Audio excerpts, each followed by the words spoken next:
Chapter 972. Hearing this, they stared at him warily. One of them clenched his fists and suddenly stepped forward to throw a punch. "Since you're here, I'll take care of you too." However, the fist that contained hidden power was kicked away by Fingzhou before it could even touch her.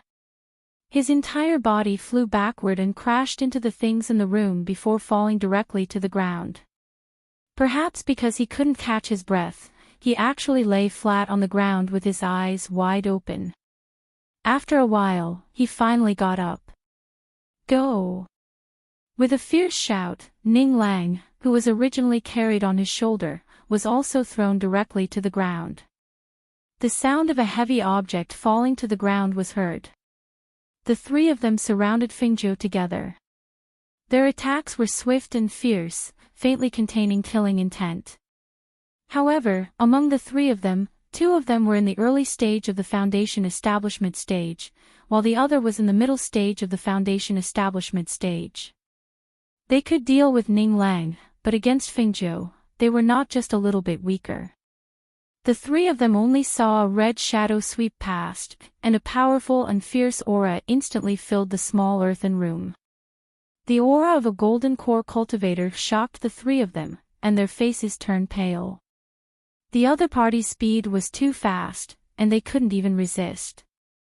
They instinctively wanted to escape, but the door in front of them was blocked by the red-clothed youth. One of them flew, intending to escape through the broken window at the back.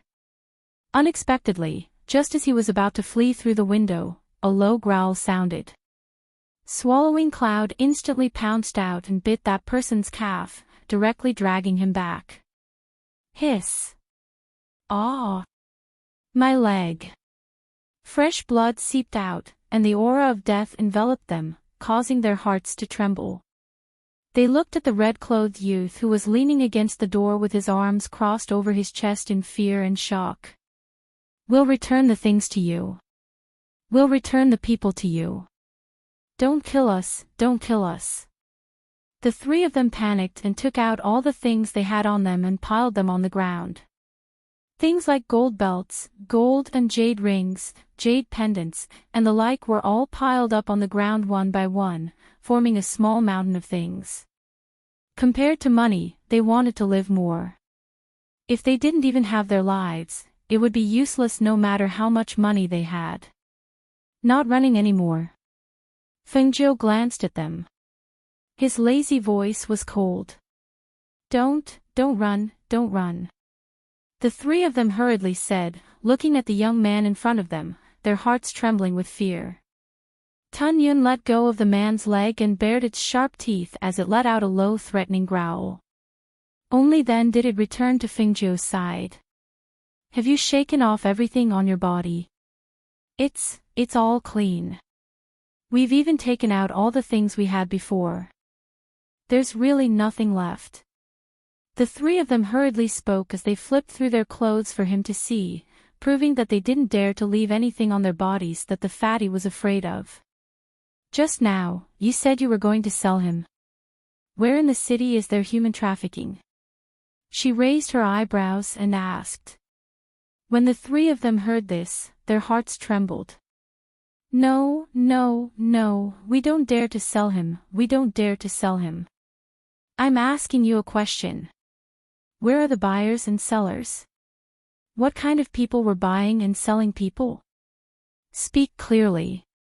Seeing that he wasn't going to blame them, the three of them gathered their courage and said, "It's the underground market in the city. There's a slave market there. We originally wanted to sell him to make some money." Hearing this, Fengzhou curled his lips and said with a smile, "If that's the case, then do as you originally planned." The three of them were stunned and asked, What do you mean?" Chapter 973. Seeing that the three of them were stunned on the spot, she said again, "That's right, sell him according to your original plan. After selling him, I'll give you the money. Anyway, hurry up and sell him. Hurry up and carry him away, in case he wakes up later." Seeing that she was not joking, the three of them could only hurriedly get up and carry the fat man in the sack. Just as they were about to carry him out, they heard the young man in red's voice again. Wait. Fengzhou seemed to have thought of something. He walked forward and said, put him down first. The three of them did not dare to ask and hurriedly did as he said. They opened the sack, revealing the fat man in tattered clothes. Seeing the unconscious fat man, Fengzhou curled his lips. With a flick of his finger, he used a silver needle to seal the spiritual aura in the fat man's body. Then, he said, all right, carry him away. Yes, yes. The three of them looked at each other and were secretly shocked. They hurriedly carried the fat man and limped out. Fengzhou put everything on the ground into a Qianquan bag and put it into the space. Then, he took Tun Yun and followed behind the three of them. Didn't he want to slip away? She wanted to see how Ning Lang would react when he woke up and found out that he had been sold. The three brawny men knew that the red-robed young man was following them, so they didn't dare to delay. They directly carried the red-robed young man to the underground market and found the manager who was in charge of the transaction. We'll sell this person to you. Give us a price. The three of them wanted to leave, but when they thought of how they had emptied their family savings, they resisted the urge to leave. They thought that they could at least earn some money back. Who are you? The manager glanced at them and kicked them. He looked at the three of them and asked, is it a man? Men aren't worth much here. The three of them gulped and said, it's a young man. He's fair and chubby and is quite likable. Take a look at the goods first. As they spoke, they opened the sack and revealed Ning Lang's head. The in-charge went forward to take a look. The 15 or 16-year-old youth was indeed fair and chubby with a face full of good fortune. He didn't have any aura of spiritual power on him, so he thought that he was probably a child from an ordinary family. Thus, he nodded. And, this fellow looks all right. How about this? I'll give you 200 silver coins.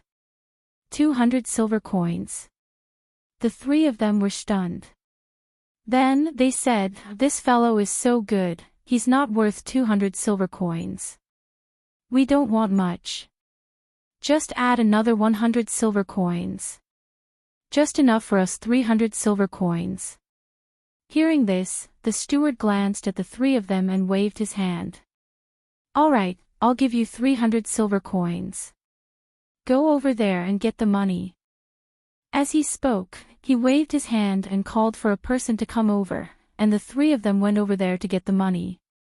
In his days, Ning Lang seemed to have heard them discussing some goods that were worth 300 silver coins. When he heard that there was business, his dazed mind instantly sobered up. He immediately asked, what goods? Let me take a look. The manager who stood to the side. A little fatty like you dares to call yourself a young master? Stop daydreaming. As he spoke, he raised his voice and shouted, two of you, wash this fellow and change his clothes. Then, lock him up with the other young men. Ning Lang was stunned. He jumped up. What are you talking about? Lock him up with what? As soon as he ran out of the sack, he was held down. Chapter 974. Ning Lang was dumbfounded.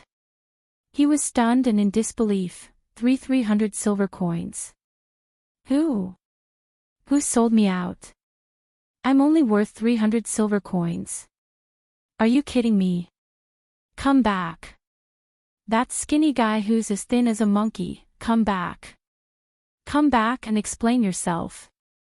The steward, who had already walked a few meters away, heard the words coming from behind him. His face darkened. He turned around and walked forward with his hands behind his back. He stared at Ning Lang gloomily. Fatty, who did you say looked like a monkey just now? Ning Lang was also someone who knew how to read the situation. Seeing this skinny guy's gloomy face, he couldn't help but be secretly shocked. The other party was a cultivator in the middle stage of the foundation establishment realm. He didn't dare to provoke him. He steadied his mind and said, "Let me go. I can give you money." The steward looked him up and down, his eyes full of contempt and disdain. "Give me money? You're only left with this fat and this shabby smelly clothes. Where did you get the money?" He glared angrily. Just as he was about to speak, he finally realized that something was wrong. The spiritual power in his body seemed to have completely disappeared. He was like an ordinary person. His foundation establishment realm cultivation seemed to have completely disappeared. This made him a little flustered, and he swallowed the words he wanted to say. He was the young master of Ning City, and his net worth was unimaginable. However, if he told these people his identity, wouldn't he be in more danger? Just as he was thinking, the steward waved his hand. "Take him away and watch him carefully. There's an auction tonight. When the time comes, send them all up. This kid is white and fat. I believe there will be people who like him." Hearing this, Ning Lang's eyes widened. "What do you mean by that?" "I'm warning you, don't mess around. You'd better let me go quickly, or you'll regret it. Do you hear me? Let me go quickly." "Let you go? Dream on." The steward pinched his chubby face with a smile. "Fatty, it seems that you usually eat well. You've grown more fat than others. Old thing, how dare you take advantage of your grandfather? Is my face something you can pinch?"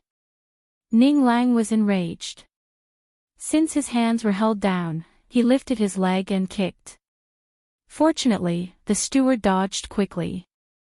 Otherwise, his crotch would have been kicked. The steward, who had dodged the punch, had a dark expression on his face.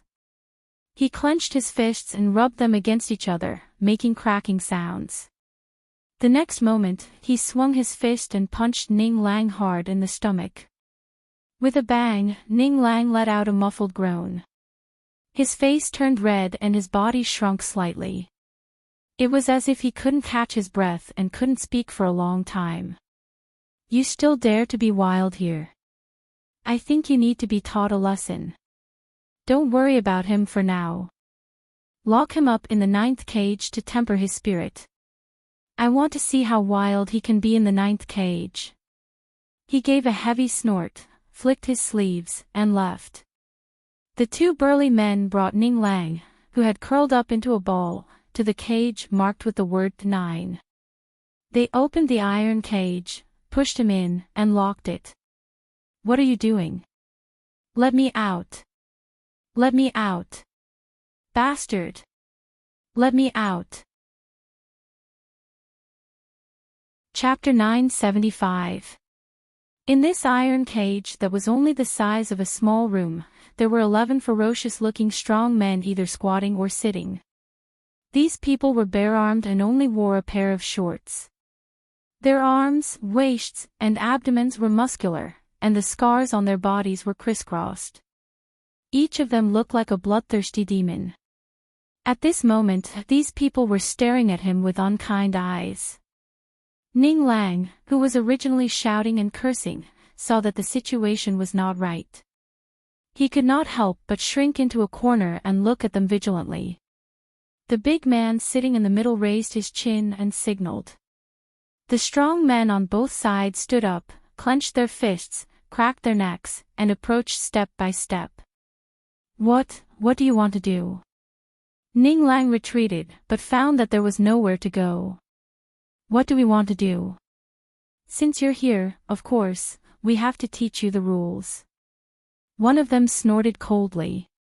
Two figures stepped forward and grabbed Ning Lang's shoulders, one on the left and one on the right. They twisted Ning Lang's hands and pushed him forward. "Don't mess around. I have money. I can give you money," he said hurriedly. "Money? Ha ha ha, what a joke.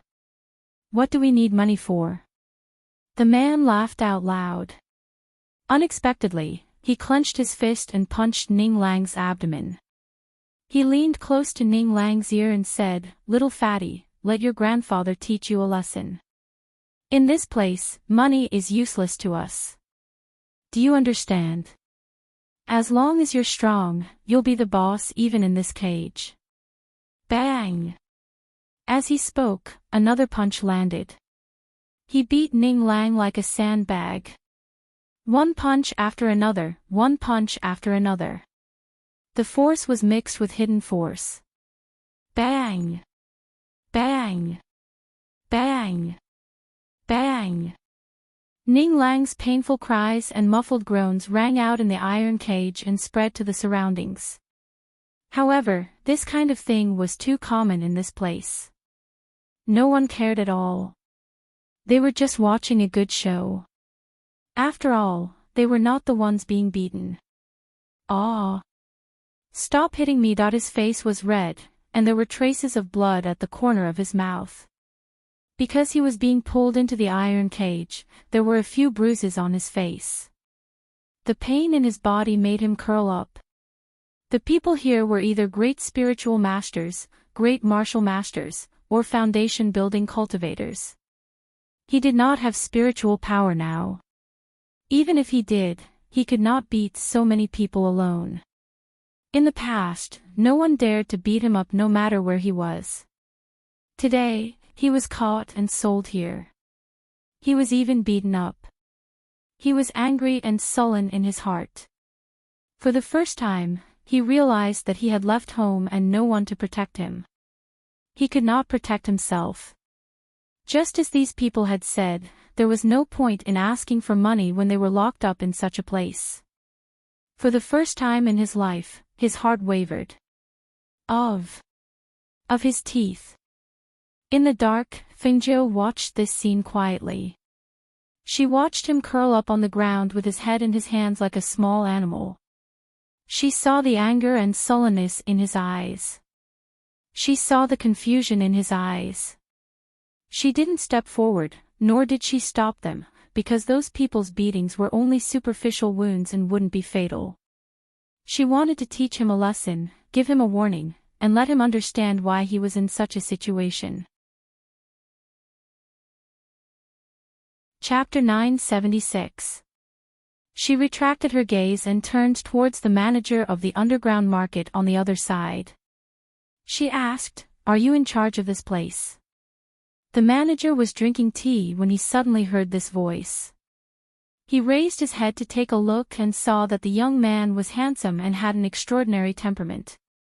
He then put down the teacup in his hand and asked with a smile, "I am in charge of all the goods here. Does young master want to buy a few servants? What do you want? I can get someone to introduce them to young master." Fengjiu looked at him and said, "Keep an eye on the little fatty that was just sent here. Don't kill or cripple him." Hearing this, the manager's smile disappeared. He looked at him from head to toe and asked, "Young master, what do you mean by this? Don't you understand? He is one of my people. I want to borrow your hands to teach him a lesson. But don't kill or cripple him. Do you understand now?" He, young master really knows how to joke. All the goods here are bought with money. Just now we bought a little fatty, but how can he be one of young master's people? Moreover, that little fatty is of great use to us. We bought him for 300 silver coins. If we sell him, it will be more than 300 silver coins. Fengjiu curled his lips. "You are not the one making the decisions here. Go. Call out the person in charge." Hearing this, he was unhappy and his face darkened. Where did this little brat come from? Don't you know where you are? How dare you come here and cause trouble? Men! Throw him out. Get out. The four cultivators surrounded Fengjiu, and one of them stepped forward, wanting to grab Fengjiu's collar and drag him out. Unexpectedly, the young man lazily looked up, and his cold eyes were filled with pressure. The aura and pressure of an expert spread out in an instant, and the cultivator only felt a wave of killing intent. Cold fear surged from the soles of his feet to his heart. The strong impact and pressure made him tremble, and at the same time, cold sweat seeped out of his forehead. His legs went soft, and he fell to the ground with a bang.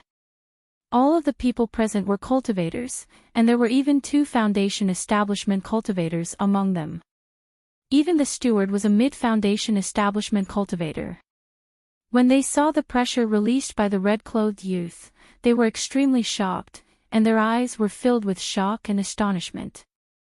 How could a 16 or 17-year-old young man have such a terrifying pressure and aura? What was the background of this young man? You, who are you? The manager knew that the other party was not ordinary. He did not dare to fight force with force and could only ask in a trembling voice. A golden core cultivator was not frightening. However, a 16 or 17-year-old golden core cultivator was extremely frightening. What kind of talent did he have to be able to cultivate to the golden core stage at the age of 16 or 17? Fengjiu lazily glanced at him. His indifferent voice was cold. You don't have the right to know. If he had heard this just now, the manager would definitely have scolded him. However, at this moment, seeing that he had made a foundation establishment cultivator fall to the ground without even lifting a finger, he did not dare to show any signs of neglect or dissatisfaction. This was how the world worked. If you displayed great strength, you would naturally receive the respect and courtesy of others. As for the weak, no one would take them seriously. Chapter 977. Young master, have some tea first. I'll go invite the chairman. As the steward spoke, he had someone bring him some tea before retreating. Fengjiu tapped the table lightly with one hand, making a knocking sound. She looked around the hall and felt the presence of 2 auras. The corners of her lips curled up slightly. Tun Yun lay by her feet without moving, as obedient and docile as a kitten. The servant brought the tea and retreated. There was no one else here, so it was rather quiet. She picked up the tea and took a sip, sitting quietly as she waited. Not long after, she saw a middle-aged man walk in under the steward's lead. Young master, this is the chairman of our underground market. The steward said, then retreated to the side. The middle-aged man had been sizing up Fengjiu from the moment he stepped into the hall. It could be said that he recognized who she was at first glance. While he was pleasantly surprised, he was also puzzled. Why had the ghost doctor come to their place? I didn't know it was young Master Feng. My apologies, my apologies. He cupped his hands in greeting and looked at Fengjiu with a face full of smiles. His gaze was fervent as he asked, may I know why young Master Feng is here? If there's anything this Lin can help with, please don't hesitate to ask. This Lin will definitely not refuse. When the steward saw the chairman's fervent and fawning attitude and tone, he couldn't help but be shocked. His legs turned to jelly. He wiped away the cold sweat on his forehead as he stole glances at the red-clothed youth, trying to guess his identity. What young Master Feng? The chairman didn't even have such a good attitude and tone when meeting the family heads of some of the clans in the city. Why was he like this when facing this youth? Who was this person? Thinking about how he had almost offended him, he couldn't help but lower his head and quietly retreat. He didn't dare to appear in front of him again, in case he mentioned what had just happened. If that happened, he would be in trouble. She didn't find it strange that the president here recognized her. The black market had told her that her portrait had been circulated among the various forces and family heads. Ordinary people wouldn't be able to recognize her, but those in charge would definitely have her portrait in their hands. Thinking about how these people kept her portrait, she sighed in her heart. She felt strange, as if she was a wanted criminal. I was just passing by and happened to run into some trouble. I'll have to trouble President Lin. She spoke slowly while sizing up the person sitting in the main seat. When he heard this, he was a little surprised. He didn't expect that there really was a problem. After all, He knew that the relationship between the ghost doctor and the black market was not ordinary, and there was a branch of the black market in this city. He thought that even if there was a problem, he would go to the black market. He did not expect that there would be something that would require his help. For a moment, he was overjoyed and asked, "What is it?" "Young Master Feng, please speak your mind." "It's like this, I have a friend." She explained the situation simply, wanting to use this opportunity to give the fatty a warning and an unforgettable experience. Hearing her words, President Lin nodded and said with a smile, "This is a small matter. Young Master Feng, don't worry. I'll arrange it in a moment. Young Master Feng's friend is here, don't worry. I'll have people keep an eye on him. There won't be any big problems." Chapter 978. Young Master Feng is too polite. He stood up and returned the greeting, asking, "It's inconvenient for young Master Feng to stay in the inn now. Do you want me to arrange a place for young Master Feng to stay? We won't be staying here for long, so there's no need to trouble yourself." "All right then. I'll see young Master Feng out." As he spoke, he personally saw him out.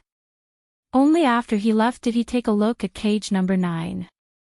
Seeing that the chubby young man was beaten black and blue, with a face full of grievance and anger, his eyes couldn't help but flash.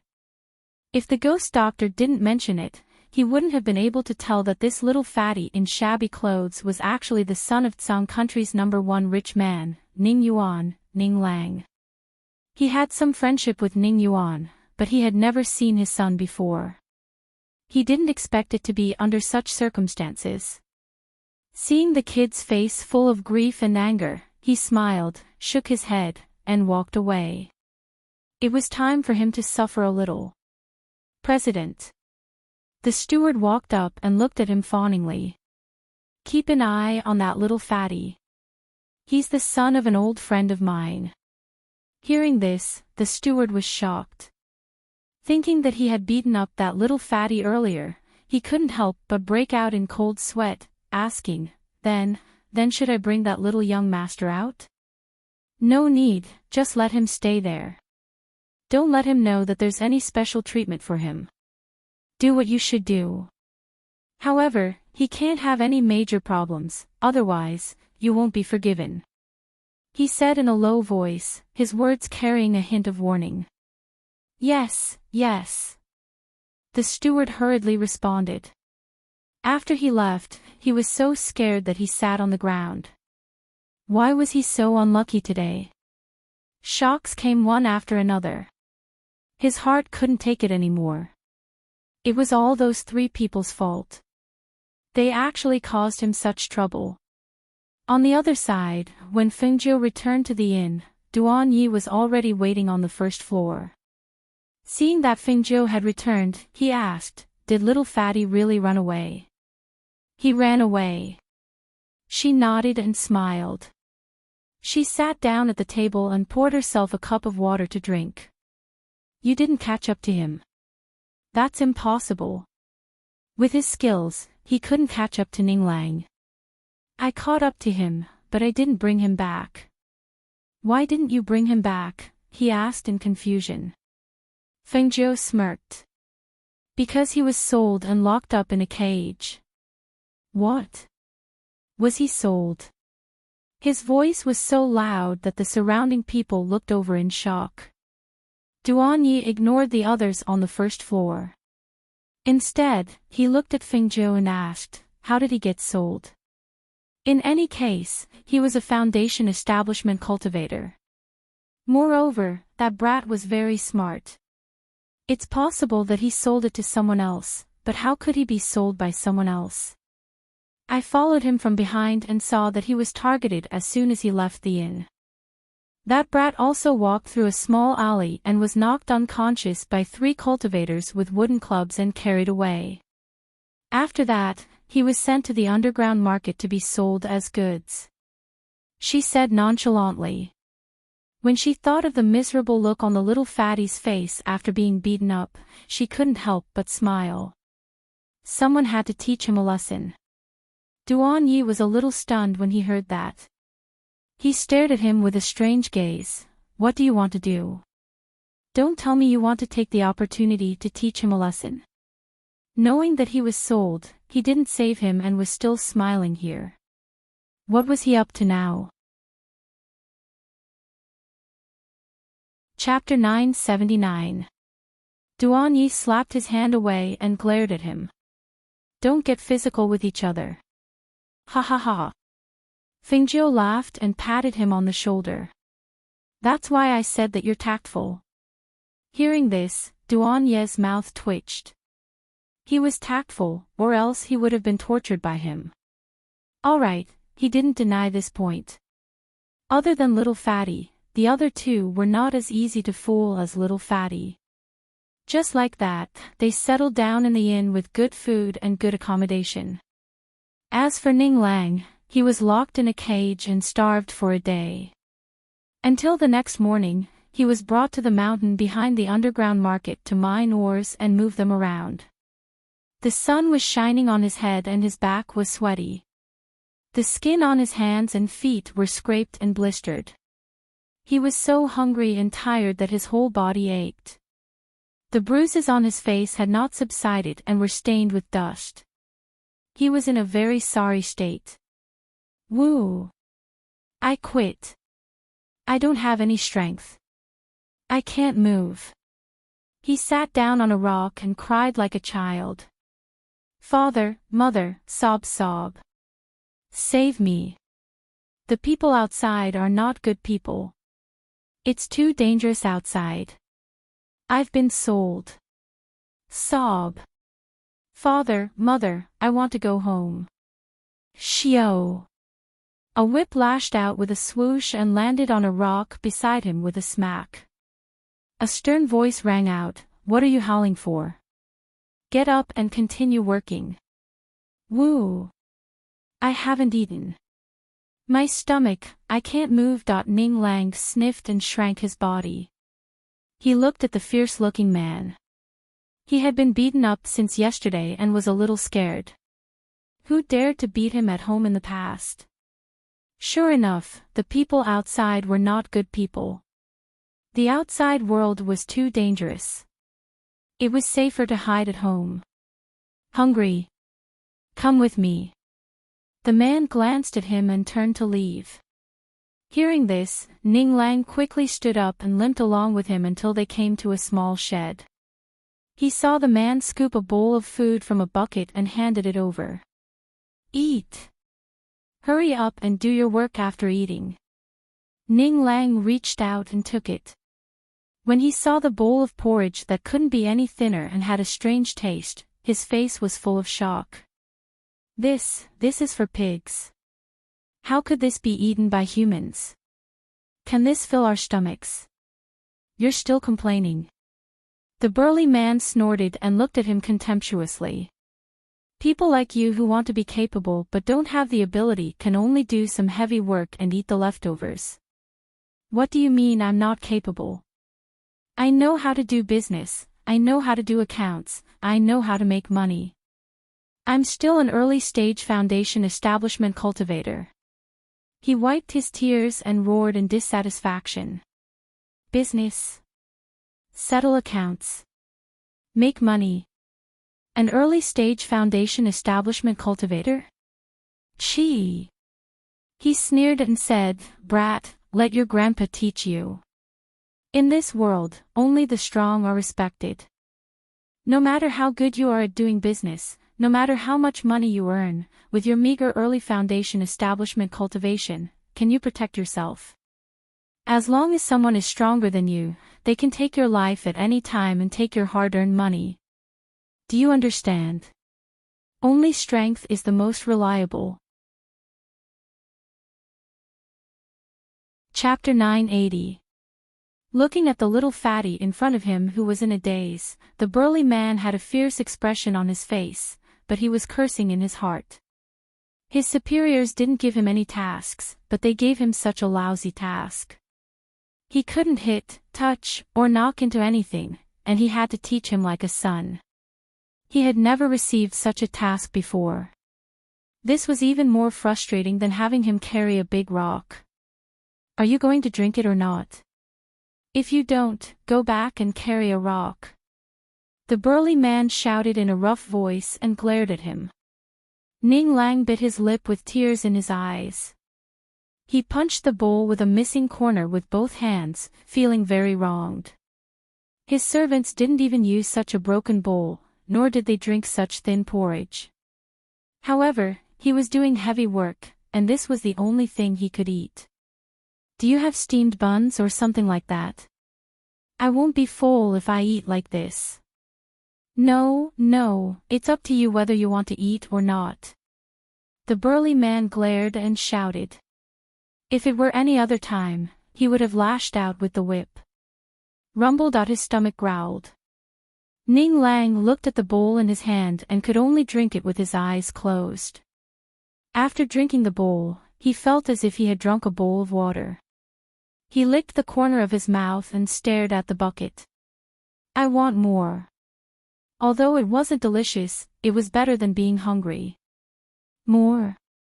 Where do you think this is? No more, go to work.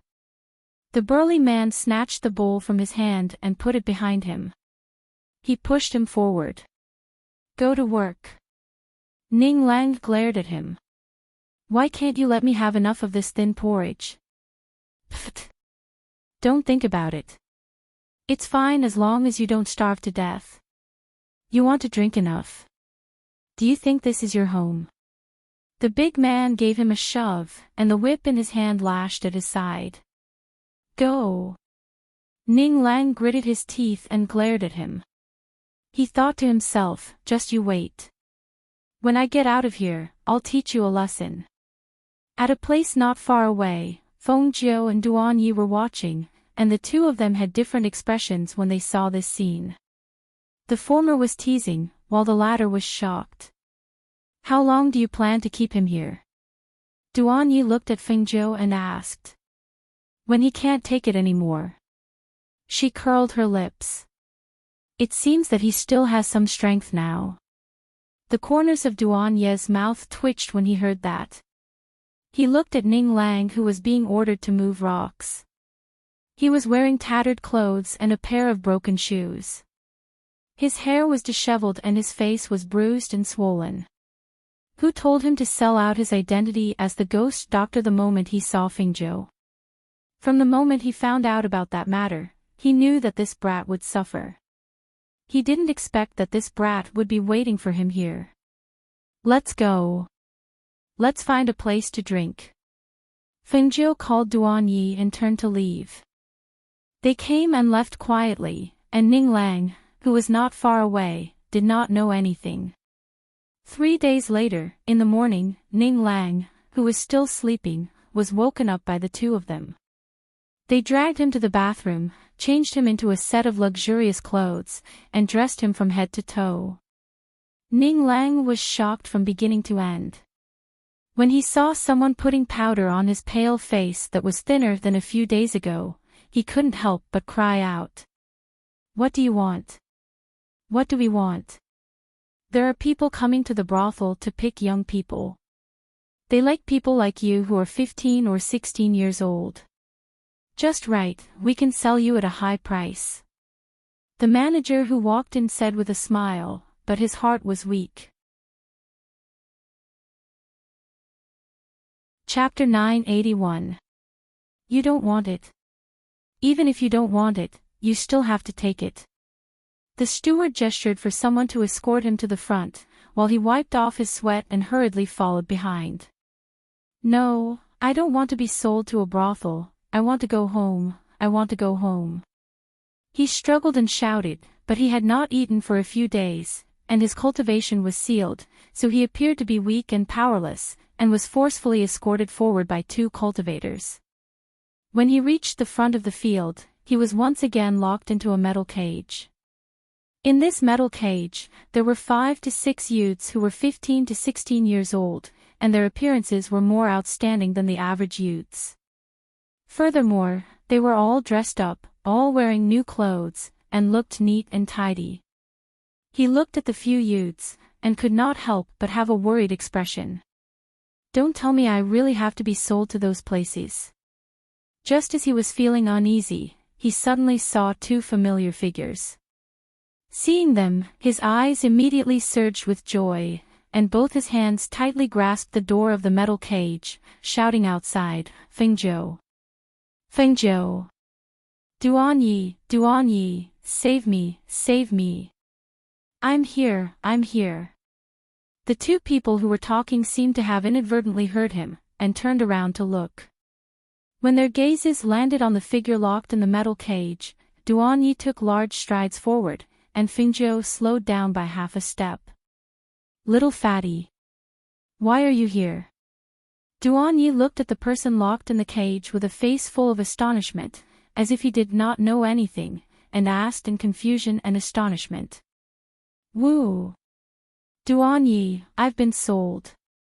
His eyes reddened, and looked at Fengzhou who was slowly walking over. Fengzhou, I shouldn't have snuck away, these people aren't good people, they didn't even give me food to eat, and even made me do heavy work, look at my blisters. Fengzhou stopped in front of the metal cage, and looked at the youth who had obviously lost weight in the past few days, and asked with a smile, why didn't you tell them that you have money, and ask them to let you go? I did, but they didn't believe me. He said in grievance. Don't you also have a certain level of cultivation to protect yourself? Why didn't you escape? I can't escape, my cultivation has been sealed. Seeing that he was clearly smiling, but there was no smile in his eyes, and seeing that he did not say that he would save him, he could not help but feel fearful. Fengzhou, you'll save me, right? From the moment you escaped, I had nothing to do with you. Perhaps you can escape with your own abilities. No, I can't get out. He slightly lowered his head, somewhat not daring to meet his eyes. Save me and get me out. Are you obedient now? She raised her eyebrows and asked, test, where? Why are you still here? Are you looking for me? Ning Lang looked at Duan Yi who was standing outside and asked. Duan Yi glanced at him and said, no, Fengzhou said that there's no need to look for you since you've left. We heard that there's a local market here today, so we came to take a look. Ning Lang was silent and lowered his head. Not long after, Ning Lang saw the manager who was as skinny as a monkey trotting over, bending over with a fawning expression as he followed Fengzhou. Seeing this completely different attitude, he sighed in his heart. Chapter 982. They brought him to the restaurant and ordered 12 dishes. Before all the dishes were served, they saw Ning Lang sitting down with a starving look on his face. He scooped a spoonful of rice and began to eat in big mouthfuls, not even bothering to speak to the other two. Fengzhou and Duan Yi looked at each other and also sat down at the table. The two only drank wine and didn't eat much. An hour later, Ning Lang took a breath and finally put down his chopsticks. Are you full? Fengzhou asked with a smile. I'm full. He rubbed his stomach and burped. This is the fullest and most delicious meal I've ever had. As soon as he finished speaking, he paused for a moment and looked at the two of them. I thought you guys had left, I thought you guys were really going to be sold to a brothel. Those people, I told them I was from the Ning family and that my family's wealth was comparable to a country's, but they didn't believe me. As he spoke, his face turned gloomy. Everything I have on me has been stolen by those people. Hearing this, Fengzhou glanced at him, then threw a Qianquan bag to him. Your things are all here. All right, let's go if you're full. We've already been delayed here for a few days. Ning Lang was stunned. He opened it and couldn't help but be astonished. It's really my treasures. Why are they in your dot? He wanted to ask, but he saw that Fengzhou and Duan Yi had already walked out. Even the white ball pet had already followed them. At that moment, he hurriedly put away the Qianquan bag and followed them down. After the three of them left the city gate, they directly threw out their magic tools and flew towards the next second-class country. About 2 days later, they arrived at a town in another country that was adjacent to the Tsang country. Aren't we going to the Hell Mountain Range? Why are we here? Ning Lang followed beside Fingzhou. Looking at the red-clothed man walking leisurely, he was a little confused. For the past 2 days, the more he thought about it, the more he felt that something was not quite right. However, he could not figure out what was wrong. It was true that he had saved him, but how did his things end up with him? They had arrived at the inn together. He also knew that Fingzhou and Duan Yi had not gone out at that time, so it was naturally impossible for them to find someone to deal with him in that short period of time. But after thinking about it, he still felt that he had been tricked. However, due to his coldness, he did not dare to ask about this matter again. "I'm here to find someone, Song Ming," Fingzhou said and entered the city with them. Looking at the bustling city, her gaze fell on a tea stall in front of them. "Let's go have a cup of tea first." Little Tun Yun obediently followed behind her with the other two following behind her. When they arrived at the tea stall, other than tea, there were also some snacks to eat. "Why are you looking for Song Ming? He's a wastrel. He doesn't do his job all day long, but he likes beauties." Ning Lang curled his lips. He did not have a deep relationship with Song Ming, but he had heard of his reputation. It could be said that he was a local ruffian born in a wealthy family. Duan Yi knew the identity of Fingzhou's mentor. He also knew that they were going to look for Song Ming, so he did not feel anything. He did not have a deep relationship with Song Ming, but in the past, he often heard of his reputation as a wastrel in the academy. He paid attention to him only because he, Ning Lang, Song Ming and Luo Fei were listed as the 4 big thorns in the academy. No mentor dared to teach them, and no one dared to offend them. Chapter 983. He was actually very repulsed by the 8 great empires. His family was the royal family here, but it was said that they were only a small family there. He didn't want to go there, so he didn't pay much attention to his cultivation and didn't return to the academy. He didn't plan to be chosen by the Nebula sect in the future. If he was chosen, then he had to go there. He could be called a little tyrant here, but if he went to those places, he would have to be humble. He didn't want to do that. Quick, Song Ming is gambling in front again. He lost a lot of money yesterday. "Let's go and take a look," a few men said and went forward together. Fingzhou and the other 2 who were sitting at the tea stall heard this and their expressions changed slightly. It was said that Song Ming, in addition to his love for beauties and debauchery, was also very good at gambling. How could he lose? "Let's go and take a look too." Ning Lang looked at the other 2 and asked. "Yes." Fingzhou nodded. After paying for the tea, he got up and followed the crowd. Some distance ahead, an alley was crowded with people. There was a square table in the middle of the crowd. A young man in embroidered clothes sat there with his legs crossed. There was a servant behind him. There was a dice cup in front of him. There were 2 words written on the table, big and small. There was also a lot of money on it. Quick, place your bets." He shouted and knocked on the table with one hand. Many people placed their bets again. Most of them bet on the big side. After everyone settled down, he opened the dice cup. When they saw the numbers inside, everyone was shocked. "How can it be small?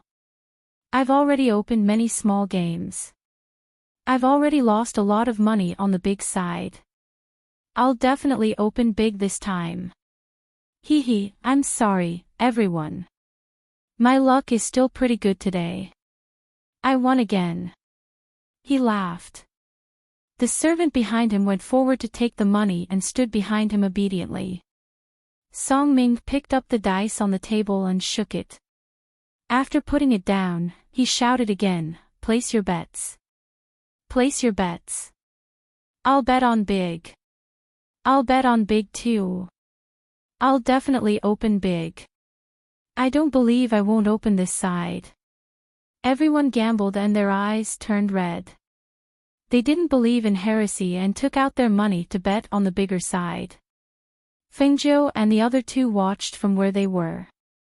They saw those people shouting and hollering, but when it was time to open the first round, they would open smaller rounds. After a few rounds, it was obvious that they had lost until their eyes were red. Finally, someone believed him and shouted, "Keep opening small. I'll buy small for this round. I'll buy a small one too." Another person followed, and in the blink of an eye, he saw a pile of gold and silver coins on the small side. However, when the plate was opened, the surroundings fell silent, and then people started cursing. "Song Ming.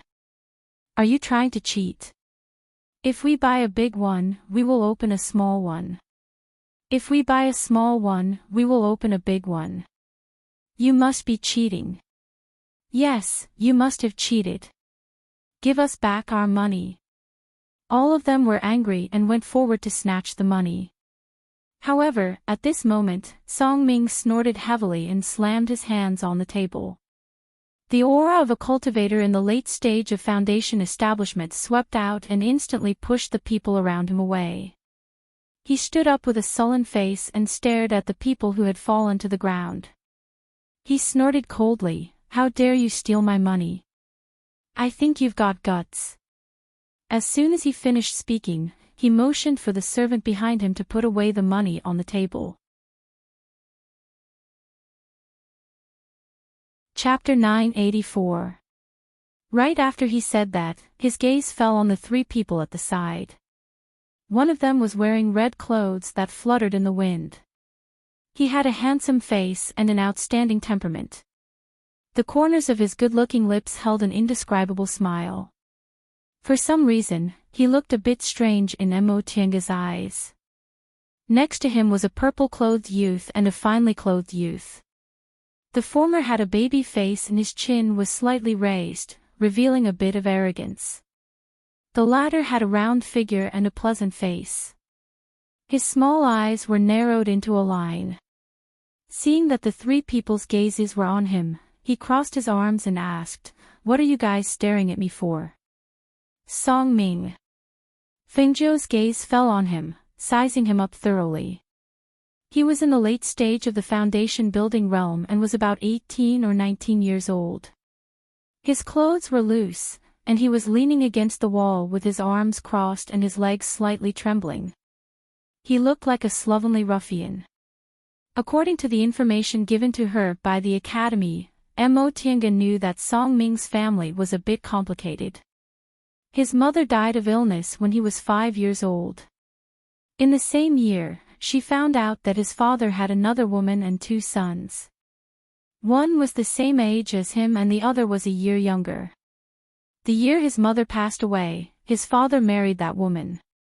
He was just a 5-year-old child, but he was able to stop his mother's clansmen from inciting his father to marry that woman and become Madame Song. Under the pressure of the clan elders and his mother's relatives, in the end, that woman could only be accepted as a second wife and was called Second Madam. Even his 2 sons could only be born of concubines. Perhaps it was because of his family's environment, but his behavior had been unruly since he was a child. Fighting, gambling, and beauties were all involved. However, his talent was outstanding since he was a child. In addition, he had the support of his mother's clansmen and the protection of the clan elders. It could be said that even in his family, he was a tyrant. No one could discipline him.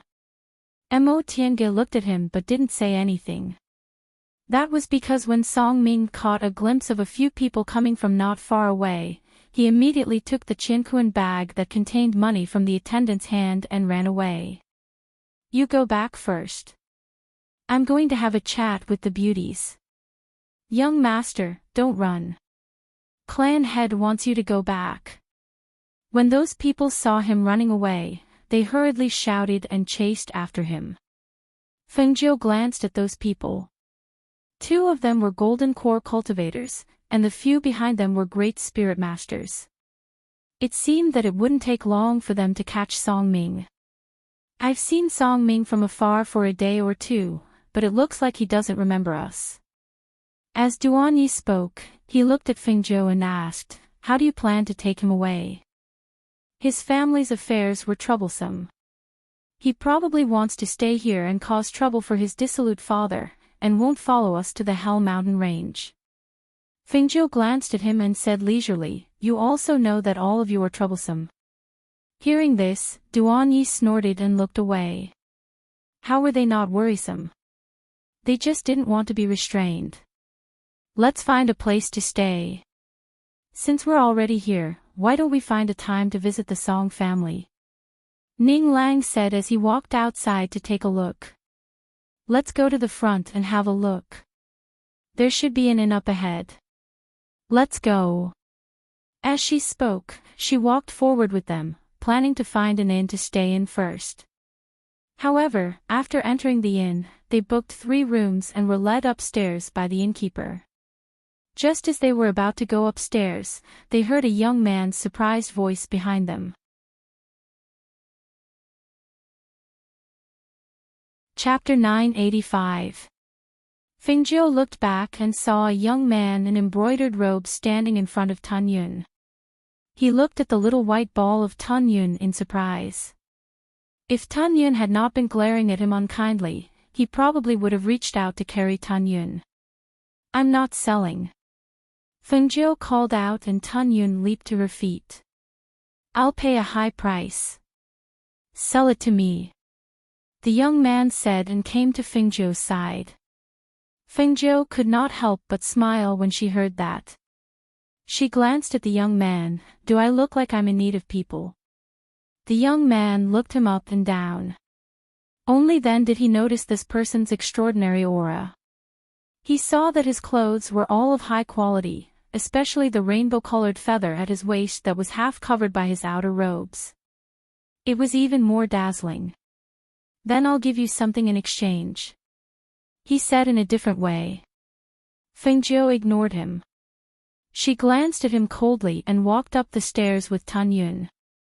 When the youth was swept by that gaze, he felt a chill run up from the soles of his feet to his heart.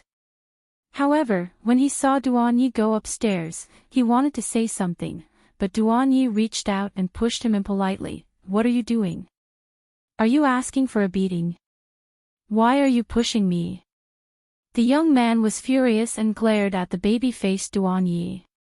Compared to the young man in Red's cold gaze, the baby-faced young man did not have that kind of frightening aura. Hence, he was not afraid. Stay away from us. Duanyi snorted coldly and left behind a warning before turning around and walking upstairs. However, at this moment, his robes were stepped on, almost causing him to fall forward. Ah! I'm sorry, I accidentally stepped on your robes, the young man said apologetically. However, his face was full of provocation. Duanyi was not one to be taken advantage of. When he saw that the young man dared to step on his robes, his baby-faced face immediately darkened. He raised his leg and gave the young man a kick without warning. Bang! Hiss! The kick landed on the young man's chest and sent him flying. He fell to the ground in pain and could not stand up for a long time. Third young master. The guards outside quickly walked in and helped him up. 2 of them pulled out the long swords at their waists and attacked Duanyi and Ning Lang. How dare you hit my young master? You're courting death. Ning Lang was staring at Duanyi's robe that had been stepped on. Seeing that there was a footprint on it, he was about to laugh out loud when he saw Duanyi turn around and kick the young man out. He opened his mouth in shock. While he was in a daze, a few guards rushed in from outside. Some helped the young man up, while some drew their swords and slashed at them. He was so shocked that he suddenly came back to his senses. Why are you slashing me? I didn't kick your young master," he shouted as he dodged. At the same time, he threw out a punch and hit one of the guards in the eye. "Aw! My eyes! Damn it! You two brats!" The other two guards also rushed forward and attacked with their long swords. The light of the blade and the shadow of the sword flashed and landed in the inn. Some of the ordinary guests were so shocked that they quickly dodged. However, some cultivators remained seated and watched the fight with interest. The innkeeper of the inn hid behind the counter and looked at the messy first floor. His face was pale with worry as he shouted, "Masters, masters, stop fighting. Stop fighting. If you continue fighting, my little inn will be destroyed." Aw! Chapter 986. Fingzhou, who was in the guest room upstairs, couldn't help but shake her head when she heard the commotion and cries downstairs. It wasn't peaceful anywhere, especially when she brought along a few troublemakers. Ning Lang wasn't very strong, but he was smart and had many thoughts. Duan Yi could fight against a golden core cultivator, so she didn't have to worry about the two of them being at a disadvantage. Thus, she rubbed her neck and ordered Tun Yun to watch the door while she went inside to rest on the bed. Downstairs, a few great spirit master guards were unable to gain an advantage over Duan Yi and Ning Lang, so they could only dejectedly help their third young master, who had been beaten black and blue, slip away. However, before they could leave the inn, they were blocked by Ning Lang, who was smiling and squinting his eyes. "Hee, you can leave. But shouldn't you deal with the compensation first before leaving? You guys broke it." The young man glared at him, gritting his teeth in anger. "What do you mean we broke it? You guys were the ones who broke it. Don't you think so, shopkeeper?" Ning Lang smiled and looked at the shopkeeper, who had just popped his head out from a corner. The shopkeeper wiped his cold sweat and looked at Duan Yi and Ning Lang, then at the young man and the guards. He didn't know where the former came from, but his skills were extraordinary. The latter was the third young master of the Song family in the city, so he didn't dare to offend him. After hesitating for a while, he said carefully, Then why don't both of you compensate me a little, hi?" Before he could finish, he was interrupted by Ning Lang's voice. "What? You want me to compensate you? Shopkeeper, are you kidding me? Are you sure your eyes aren't under your feet? They were clearly the ones who brought people here to cause trouble, using knives and swords to break your tables and chairs, and you actually want this young master to compensate as well? In your dreams. It's good enough that I didn't ask you to compensate me for the shock, but you actually want me to compensate you? Do you think it's easy to earn my money? Ha!" The chubby young man glared at the door, blocking the young man and the others from leaving. At the same time, he glared at the shopkeeper and lectured him. His expression seemed to say that if you dare to make me pay, I will fight you to the death. Seeing this, the shopkeeper felt guilty and didn't know what to do.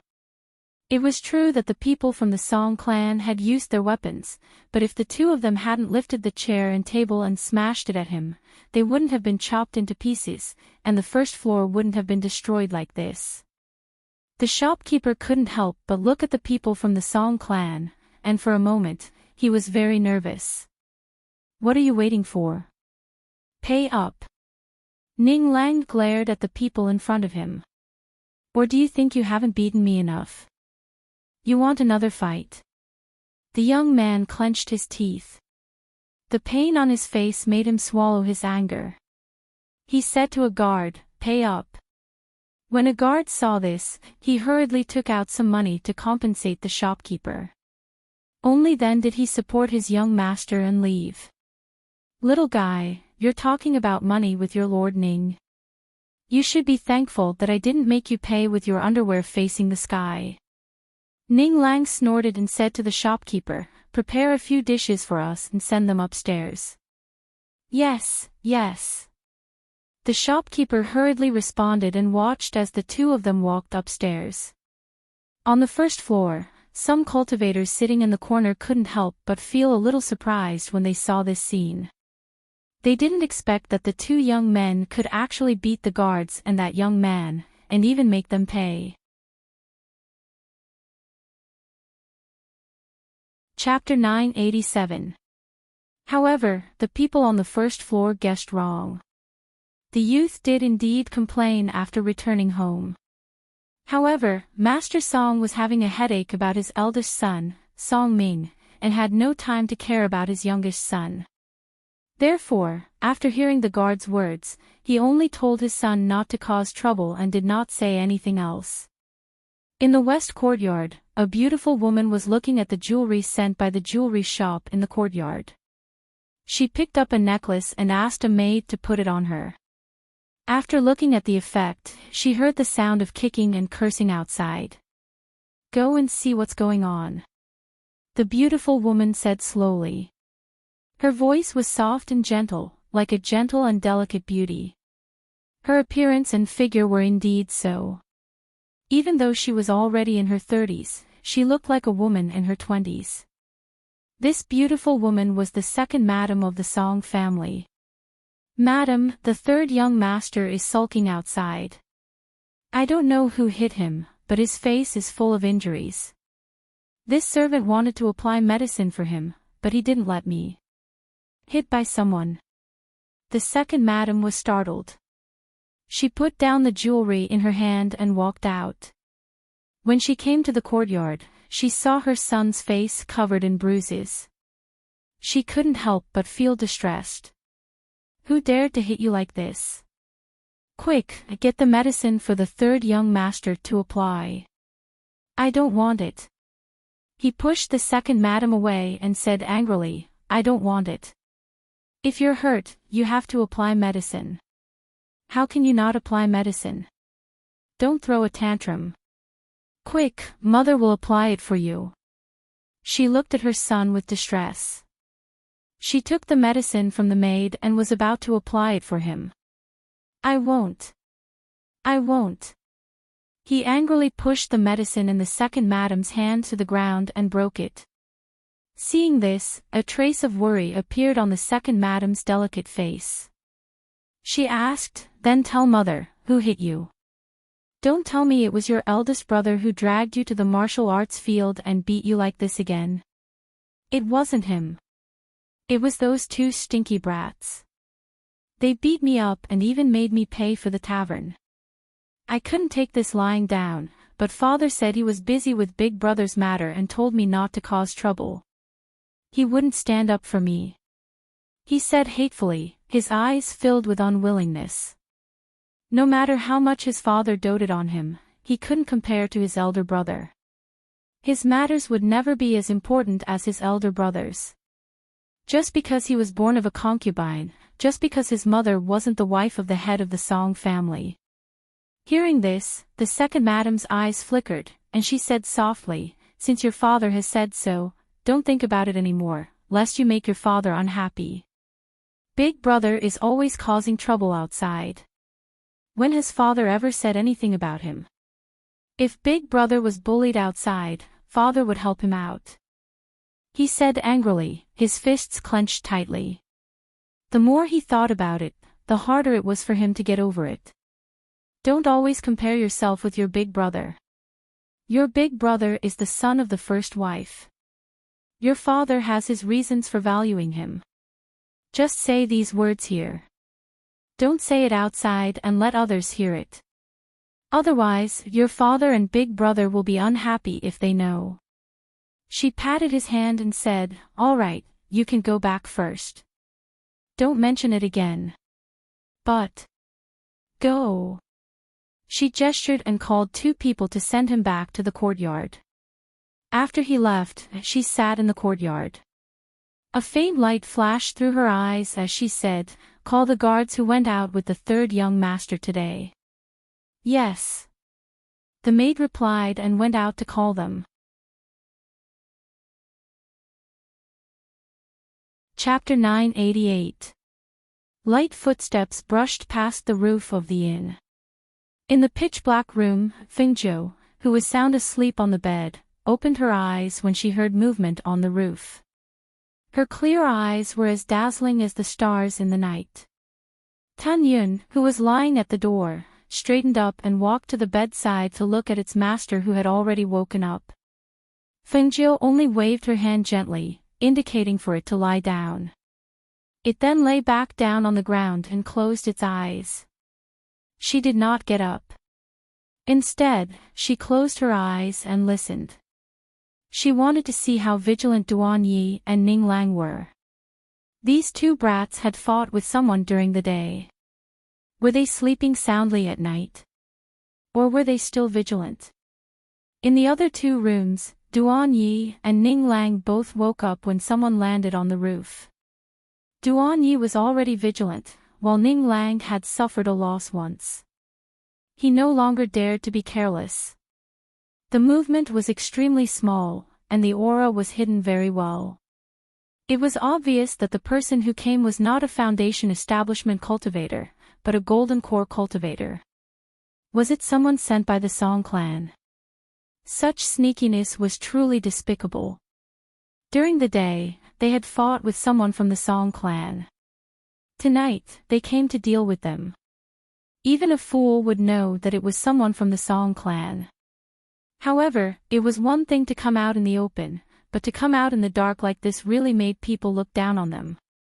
However, as they lay quietly on the bed with their eyes closed, they realized that there was no movement for a long time. They could not help but feel strange. Could it be that they were not from the Song clan? Just as they were thinking, they smelled a faint fragrance. When they smelled that fragrance, the two of them cursed inwardly. Just as they were about to jump up, their vision turned black and they lost consciousness. Just as the two of them lost consciousness, a figure came in from outside the door. The person stabbed a needle dipped in medicine into their arm and then left. In the other room, Fengjiu was also listening for the commotion. Nothing happened for a long time until a faint scent permeated the room. Her heart skipped a beat. She used her spiritual sense to instruct Tan Yun to behave like a defenseless pet and act according to the situation. Not long after, the door opened from the outside. Two black figures walked in. One of them picked up Tan Yun, who was lying on the ground, while the other went forward. Just as he was about to stab Tan Yun with a needle dipped in medicine, Fengjiu, who was lying on the bed, suddenly opened his eyes. He reached out and bent the needle. Crack! Ah! The sound of bones breaking rang out in the pitch-black room. The cultivator's cry of pain suddenly stopped, as if his voice was stuck in his throat. He only felt the needle pierce into his body. Soon after, he collapsed powerlessly. This sudden scene startled the other black-clothed man who was holding the little beast. Just as he was about to retreat quickly, the little beast in his arms suddenly growled.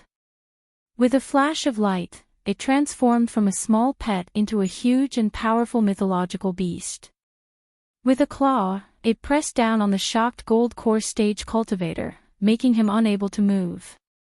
Hiss! You! The golden core cultivator who had been pressed to the ground by Tan Yun, who had returned to his original form, sucked in a breath of cold air. He looked at Fengjiu and the divine beast in shock. His voice stopped at the same time, and after a moment of movement, the room returned to normal. It was as if the movement just now was an illusion.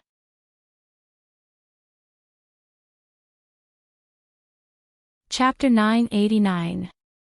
Is this Patriarch Song's idea? She raised her eyebrows and stared at the cultivator who was being pressed to the ground by Tan Yun. The cultivator was trembling all over and had no strength to get up.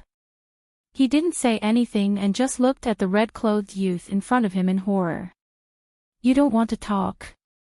It's okay, I can take you back to the Song family to ask for an explanation. Don't even think about dying. If you die, I'll feed you to my little beast. She spoke unhurriedly and glanced at the person on the ground. She wasn't afraid that he would kill himself because she had already seen that this person was afraid of death. Otherwise, he would have killed himself the moment he was caught. He wouldn't have waited until now. Watch them. Fengjiu ordered Tun Yun to watch over the two of them while he walked out. He first went to Duan Ye's room to check on his condition. This idiot. She couldn't help but curse in a low voice. He had really fallen into a trap. She immediately took out a silver needle and pierced Duan Ye's acupuncture points to wake him up. Unexpectedly, as soon as he woke up, his fist, which contained a fierce hidden force, was swung towards her face. She quickly blocked it and said angrily, "It's me." When he came back to his senses and heard Fengjiu's voice, Duan Ye was surprised. "Why are you here?" As he spoke, he quickly sat up and felt that there was nothing wrong with his body. He couldn't help but let out a sigh of relief. "Thank goodness you're fine. I thought I had fallen into a trap." "You're fine." Fengjiu glanced at him with a strange expression. He stood up and flicked his robe. "You think you're fine?" Hearing this, Duan Ye's heart sank. He had a bad feeling. He said, "I seem to have smelled something and fainted. Now that I've woken up, I'm really fine. Am I not? Let's go next door and check on Ning Lang first." As she spoke, she turned and walked out. Duan Ye hurriedly followed behind her. When they arrived next door, he saw that Ning Lang was also unconscious on the bed. He watched as Fengjiu stepped forward. After taking his pulse, he pierced his acupuncture points with a silver needle to wake him up. Ning Lang slowly opened his eyes. When he saw Fengjiu sitting by the bed, he was stunned. "Fengjiu, why are you in my room?" He sat up. Seeing that Duan Ye was also there, he couldn't help but let out a sigh of relief. "You're all here. That's good. Let me tell you. Have you heard the sound of it? Since you already knew, why did you still allow yourself to fall into the trap and put yourself in danger? Are you tired of living? Why didn't you know how to react in the first place?" She looked at the two of them, her voice cold and sharp. The two of them were silent for a while. They looked at each other and then at Feng Nine, waiting for him to continue. From the moment she woke up, she saw the anger on his face. It was obvious that something was wrong. Two. She crossed her arms and leaned against the bed. Her handsome expression was cold, and a chill flashed across her eyes. She suddenly felt her hands itch for this kind of vicious person who easily took people's lives. Hearing her words, Duan Ye's face darkened. His whole body exuded a bloodthirsty killing intent. Ning Lang's eyes widened in shock and disbelief. Chapter 990. I also want to know who did this. Duan Ye's voice was cold and murderous. His doll-like face was filled with a bloodthirsty expression. Fengjiu's gaze swept past the two of them. "The two golden core cultivators are still in my room. Let's go. Let's go and ask them." As she spoke, she turned and walked out, heading towards her guest room. When the two of them heard this, they were stunned. Two golden core cultivators had been defeated by him. Puzzled, they followed him out to his room. As soon as they entered, the two of them jumped in fright and nearly cried out in alarm. In the room, a ferocious beast that looked like a tiger and a lion exuded a powerful aura. It made them unable to take a step forward for a long time. That was a divine beast. It was actually a divine beast. And they actually sensed a trace of little Tun Yun's aura from this terrifyingly powerful divine beast. The beast's eyes were even more frightening than Tun Yun's when he was shrunk. The bloodthirsty and ferocious eyes were filled with a terrifying murderous intent. Just one look was enough to make the two of them tremble. especially when they saw a golden core cultivator lying on the ground under the divine beast's claws. He seemed to be gasping for breath. His face was pale and his aura was weak, as if he would die at any moment. As for the other side, he was lying unconscious on the ground. The two golden core cultivators were being guarded by the divine beast. Even if 2 more people came, they would not be able to escape, let alone just the 2 of them. He's over there. You can interrogate him. She gestured. She did not go forward but sat down at the table and poured herself a cup of tea. Duan Yi and Ning Lang looked at each other as their lives were at stake. They walked forward and looked at the golden core cultivator who was being stepped on by Tun Yun. They asked coldly, "Who ordered you to use such a despicable method?" The golden core cultivator was panting as if he could not breathe. He looked at the 2 of them but did not speak. Tun Yun saw the 2 of them and retreated. At the same time, he shrank into a small ball like a small pet without any attack power. He came to Fingzhou and sat down beside her. "You won't speak." Duan Yi took out his long sword and pointed it at his crotch. "Are you going to speak or not?" As soon as the voice came out, his long sword went in a little deeper. With just a light stroke, a hole was cut in the pants. Fear and nervousness appeared in the eyes of the golden core cultivator, who had been pressed to the ground by Tun Yun. "No, don't. I'll talk. Without a doubt, compared to the golden core cultivator who was afraid of death and kept his secret tightly, he was more afraid of becoming an androgynous person. Hence, when he felt a sudden sense of danger, when he felt a chill in his pants and cold sweat broke out all over his body, he chose to speak of the mastermind. It's second madam. We're second madam's people. Third young master was beaten up by you and the master was dealing with first young master's matter. He only told the third young master not to cause trouble. Third young master could not take this lying down and begged second madam. Second madam asked us to drug you. She did not want others to suspect the Song family, so she gave us a slow-acting poison that will only take effect after 3 days. By then, even if you die, no one will suspect the Song family. This is what we know. I've told you everything. Please let me live."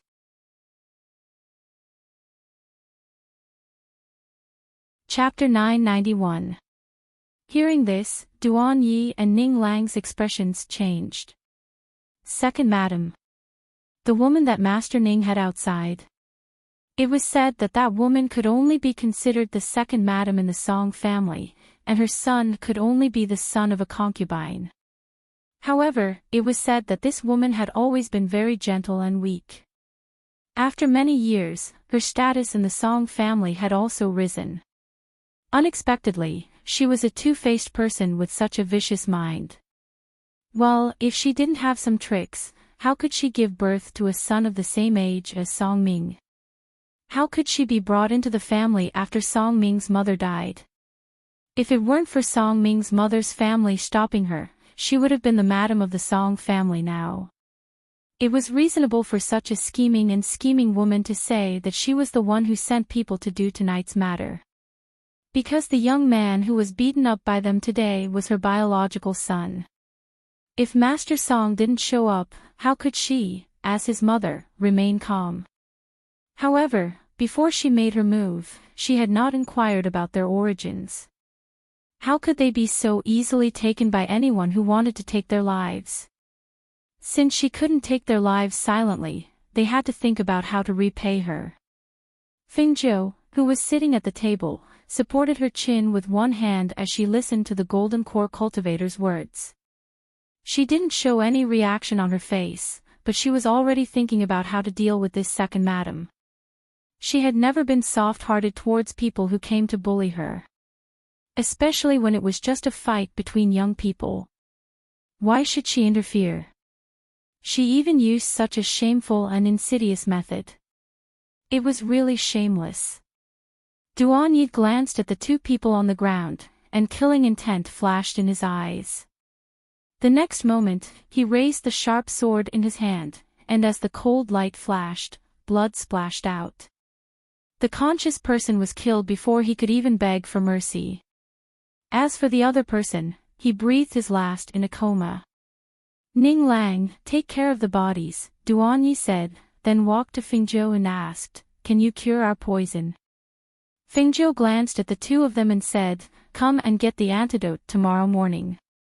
Hearing this, the two of them were relieved. Duanyi asked again, what do you think about that woman? Thoughts? I don't have any thoughts about such a vicious woman, but since we've already formed a grudge tonight, it doesn't seem right if I don't return the favor. She sneered as she tapped her fingers on the table, a cold light flashing in her eyes. Seeing this, Duanyi and Ning Lang exchanged glances. They knew that there was no need for them to do anything, as he would handle it himself. Moreover, they believed that Fingzhou would definitely be more effective than them. Thus, the two of them dealt with the corpse and cleaned up the bloodstains on the ground. They went back to their rooms to rest and waited for dawn to come back to collect the antidote. With the ghost doctor by their side, even if they were poisoned, the two of them were not that worried. The second madam of the Song family had suddenly made a move because she hadn't investigated the identities of the three of them.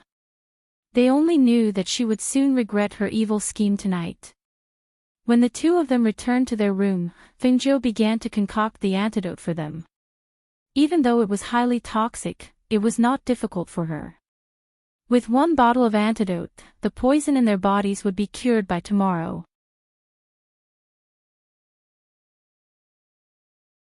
Chapter 992. In the black market, deep in the night, when he heard that someone had arrived with a level 1 black token, the black market president, who was sound asleep, could only quickly get up. After getting dressed, he quickly went to the front living room, accompanied by two black market elders. Once they entered the living room, they saw a handsome youth in red sitting inside.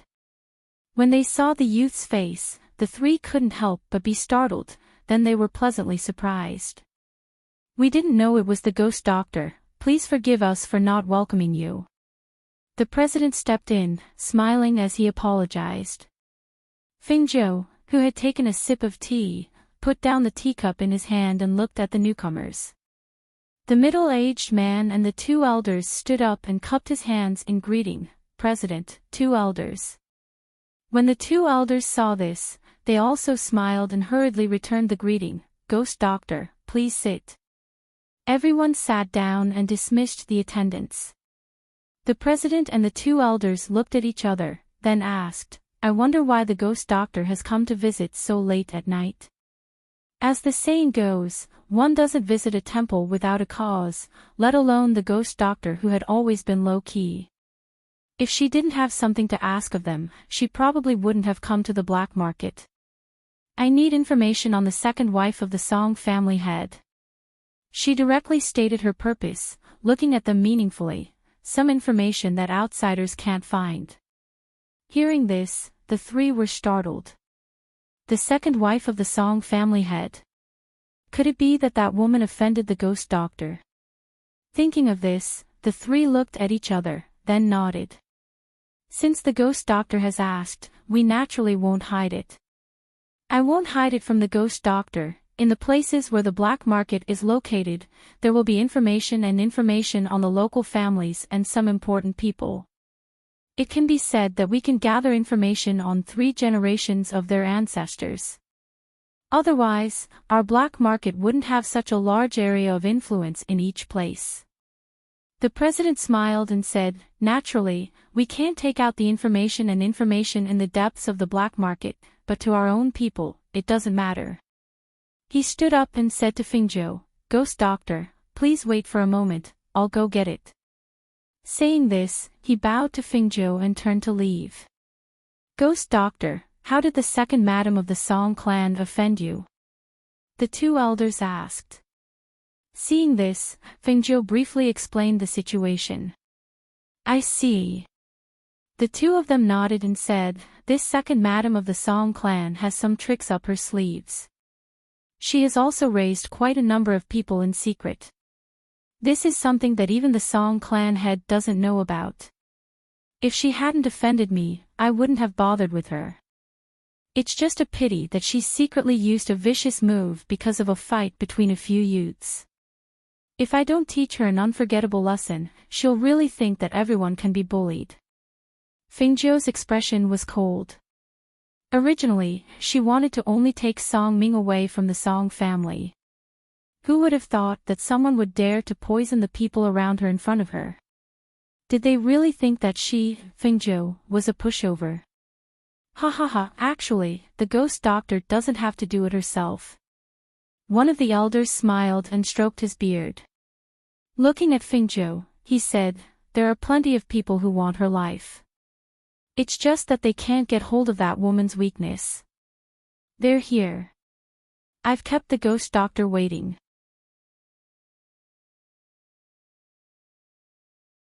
Chapter 993. Fengjiu received it and opened it to take a look. Page after page of information recorded what the second madam of the Song clan had done. The information was so accurate that it even recorded the time and date of the incident. She looked through the pages, and the more she looked, the brighter her eyes became. With this thing, she didn't need to do anything, and it would be enough to consign the second madam of the Song clan to eternal damnation. She kept the information in her hands and handed it to the president, saying, "President, can I trouble you to send this information to Song Ming's mother's clan?" If Song Ming's mother's clan received this information, they wouldn't give the second madam any time to breathe. Their daughter had died, but not from an illness, but from a hidden poison. This poison came from the hands of the second madam.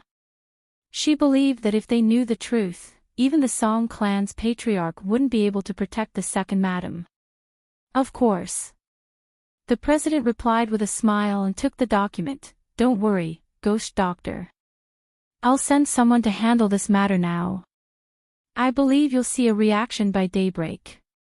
As he spoke, he called out to someone outside and instructed them to hand over the document.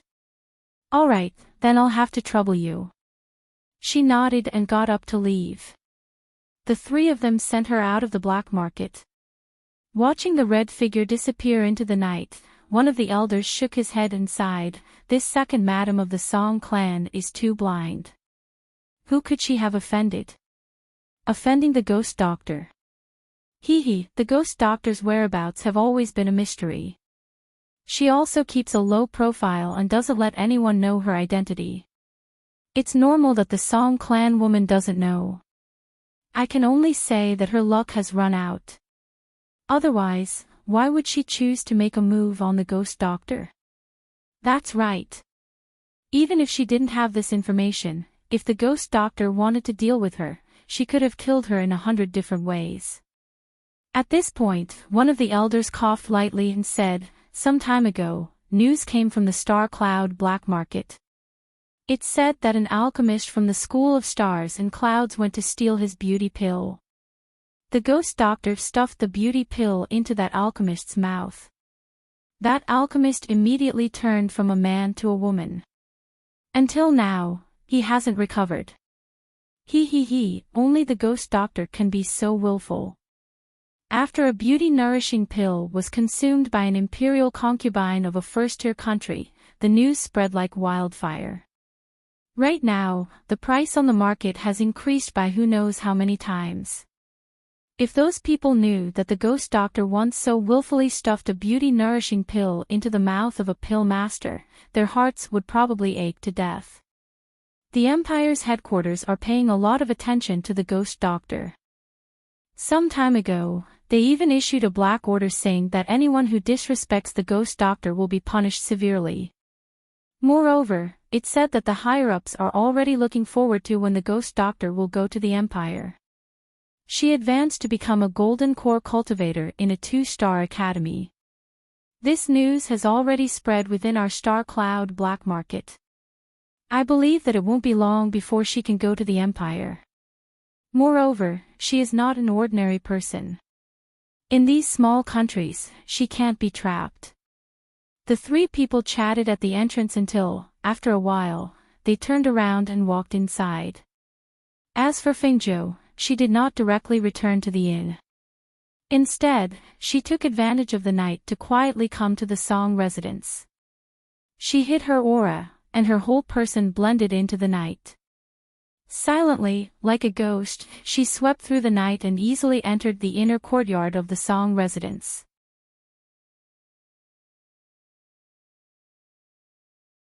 Chapter 994. The second madam of the Song mansion was the only mistress in the mansion. However, because she was not the madam of the master, she could only be considered a concubine at best.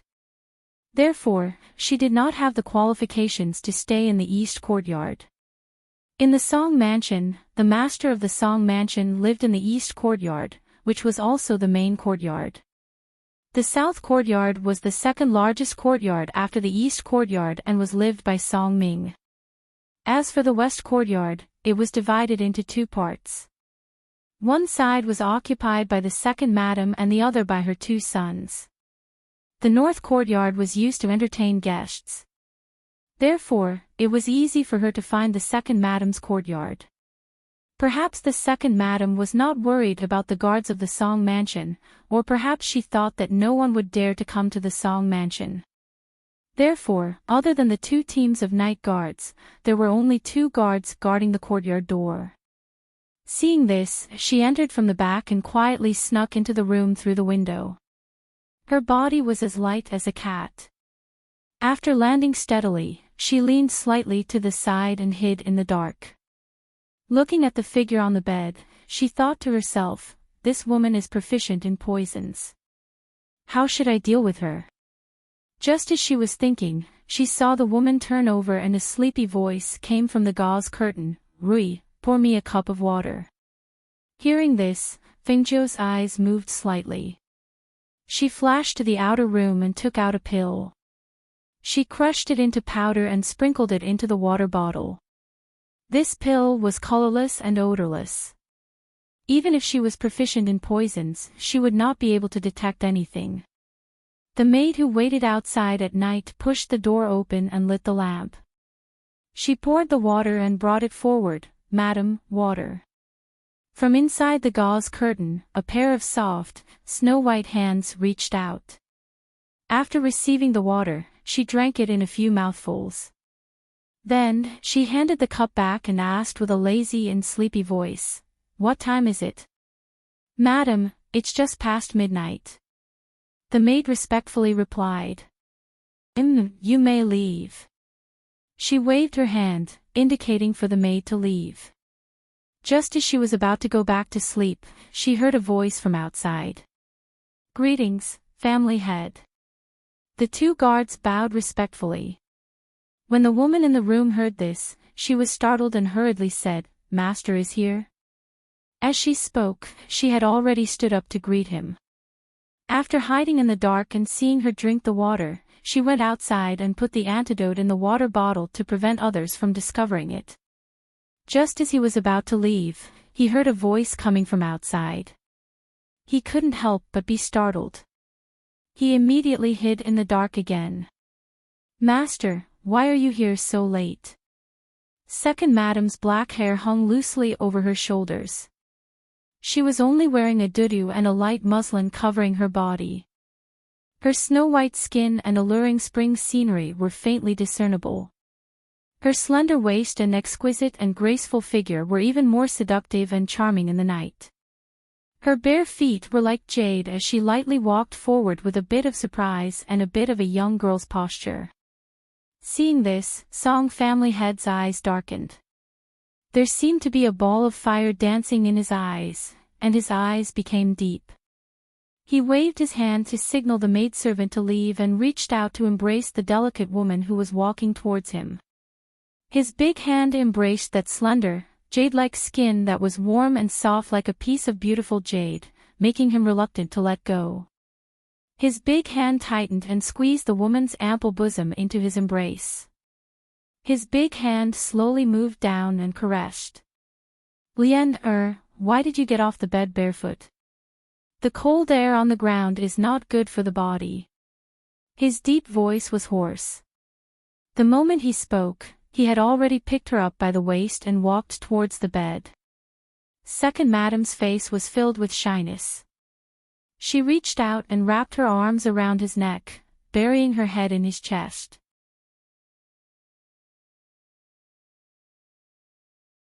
Chapter 995.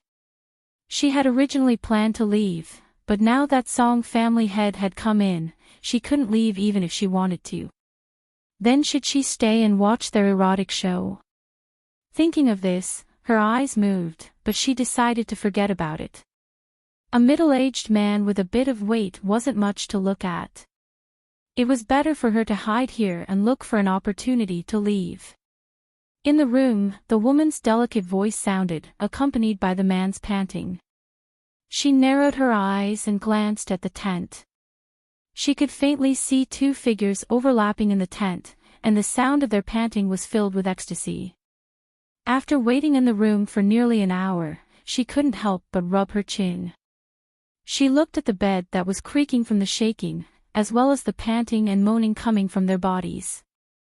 She couldn't help but think to herself, it's the middle of the night, but these two people are playing quite intensely. Taking advantage of the fact that the two were too busy to pay attention to anything else, she quietly slipped out and lightly jumped out of the room.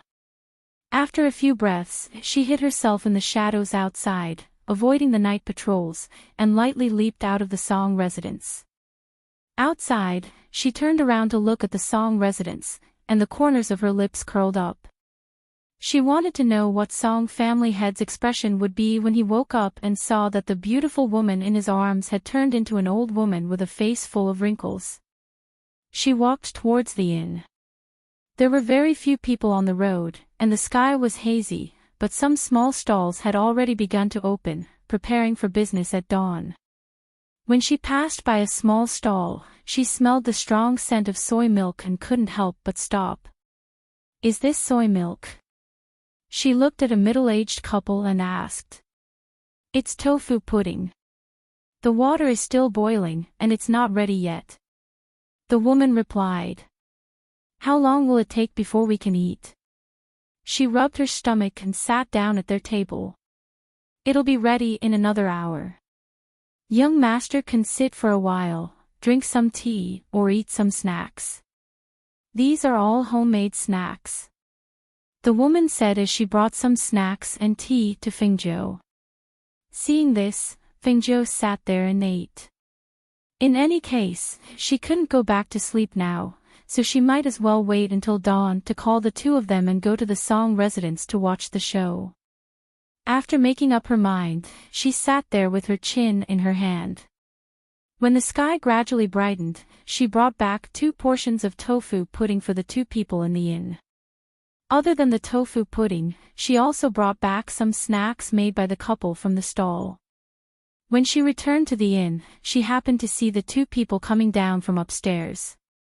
"You didn't come back last night?" The 2 of them looked at Fingzhou, who had just entered, and asked in surprise.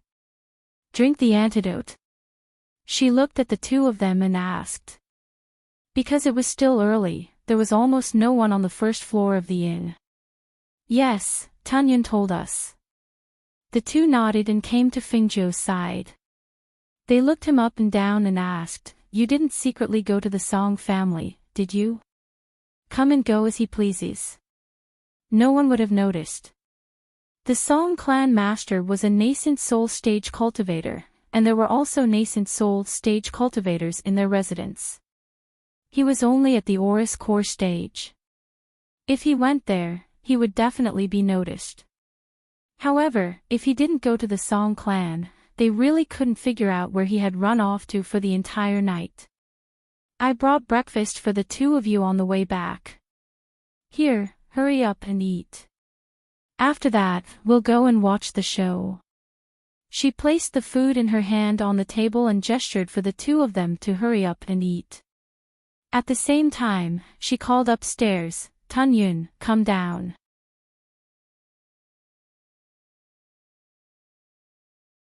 Chapter 996.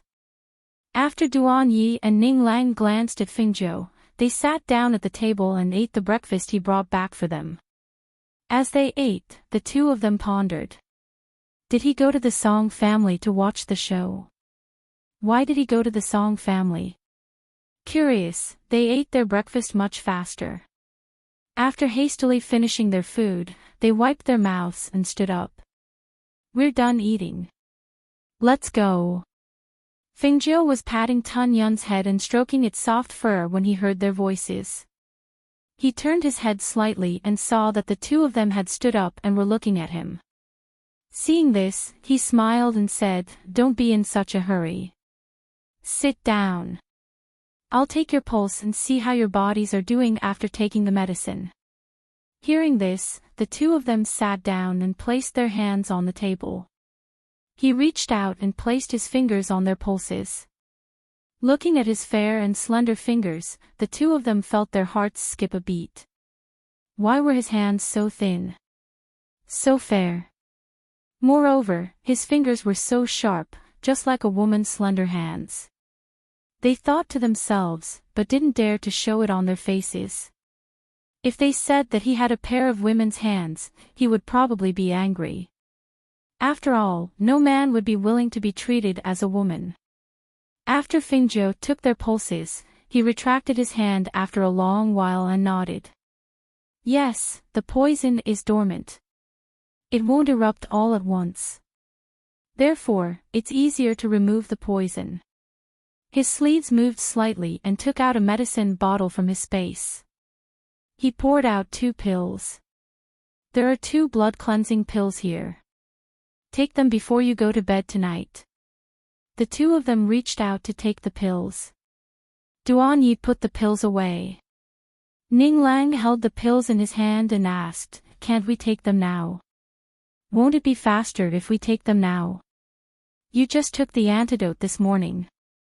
You can't take this with them in case the medicinal effects repel each other.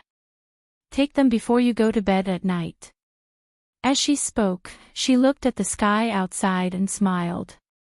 Let's go. It should be about time to go there now. Thus, the 3 people and 1 beast followed him to the Song mansion.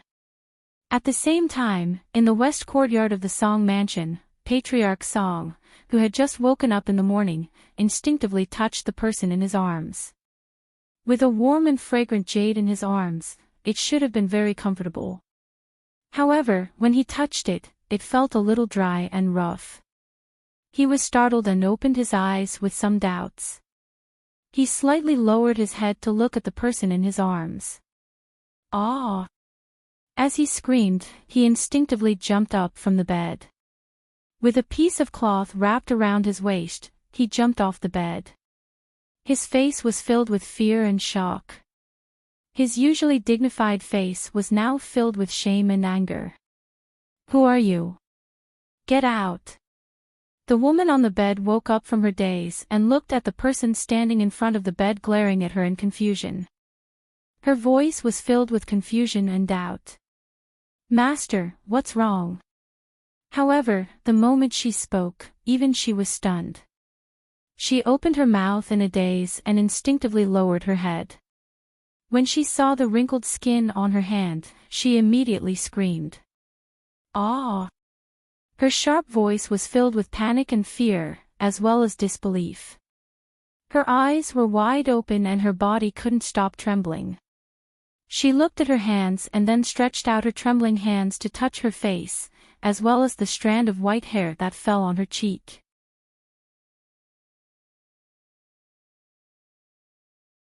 Chapter 997. When the naked figure in the mirror was reflected in her eyes, she stepped back in disbelief. Her legs went soft and she fell to the ground. The person in the mirror was like an old woman. Her sexy and plump body had become old and shriveled at this time. Her face was skinny and she was no longer as beautiful as before. Her white hair made her look like an old woman who was nearly 100 years old. There was nothing familiar about her. How could this be? How could this be? How could I become like this? How could this be? Her hands tightly wrapped around her ugly naked body as she muttered uncontrollably. Her expression carried a trace of absent-mindedness, unable to believe that when she woke up, she had become neither a human nor a ghost.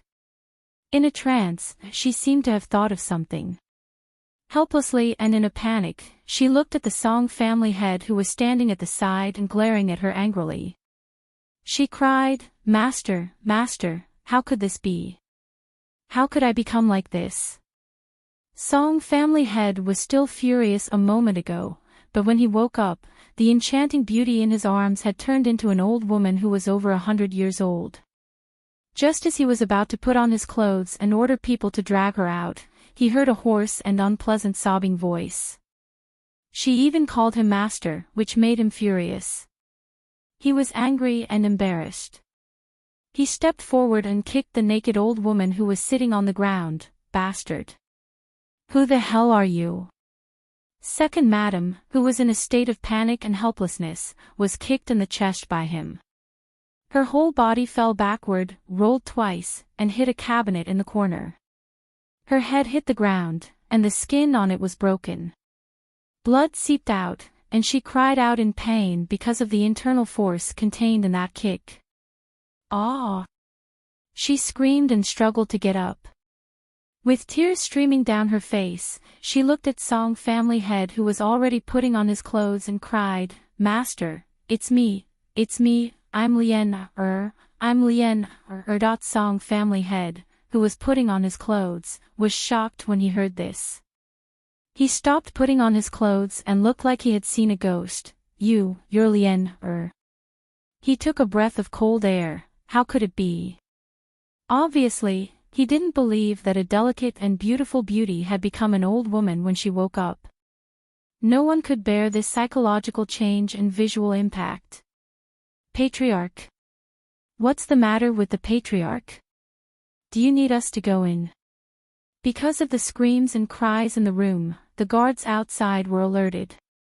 At this moment, a few guards were shouting outside and asking questions. As soon as they heard the order to come in, they would rush in. Upon hearing the conversation outside, Second Madam, who was lying on the ground, endured the pain of being kicked and struggled to get up. She hurriedly put on her clothes, but at the thought of her inhuman appearance, she couldn't help but burst into tears. However, when she cried when she was young and beautiful, it was like a pear blossom with tears. She was so delicate and beautiful that it made people feel pity for her. At this moment, she had turned into an old woman. Her body and appearance had changed. Her hair was white and her face was wrinkled. When she cried again, it would only make people feel disgusted. They wouldn't even want to take a second look at her. You are Lien, Song family head calmed down. He also felt that it was impossible for an outsider to sleep in his arms after he fell asleep. Then, was this old woman really Lien, However, if it really was her, how did she suddenly become like this overnight?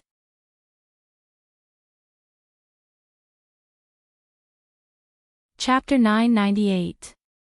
Song family head frowned and looked at her. He paused for a moment and then said, "I'll ask the doctor to come and take a look at you." While speaking, he walked out of the outer room and ordered someone to quickly ask the doctor in the mansion to come over. The second madam was crying in a low voice in the inner room. Master Song frowned and looked inside from time to time, but he did not go in again. Perhaps he did not want to face the old woman. Not long after, the doctor hurried in under the lead of the guards and entered. Under the master's instructions, he came to the inner room to diagnose the second madam. However, after seeing the second madam's condition, the doctor was surprised and shocked. "How is it?" Master Song asked in a deep voice and looked at the doctor in the mansion. "Master, I've never seen or heard of the second madam situation." The old man's face was full of surprise. He sighed and said, "I've only heard of people whose hair turned white overnight, but I've never heard of people who aged overnight. I've checked madam's pulse and checked her body, but I couldn't find anything wrong. This old man is really helpless in this case of aging overnight. I don't know how to treat it." Hearing this, the crying sound came out again. However, this time, Song family had only felt irritated when he heard it. Mother. Mother. Outside, a worried voice came. It was the third young master of the Song family, the youngest son of the second madam. Because the guard went to find the doctor in the mansion, and he was also in the western courtyard, he heard that there seemed to be something wrong here. The crying came out early in the morning, so he hurried over. He ran in quickly. As soon as he entered, he saw his father was also there. He could not help but slow down and salute in a regular way. Father. Why are you here?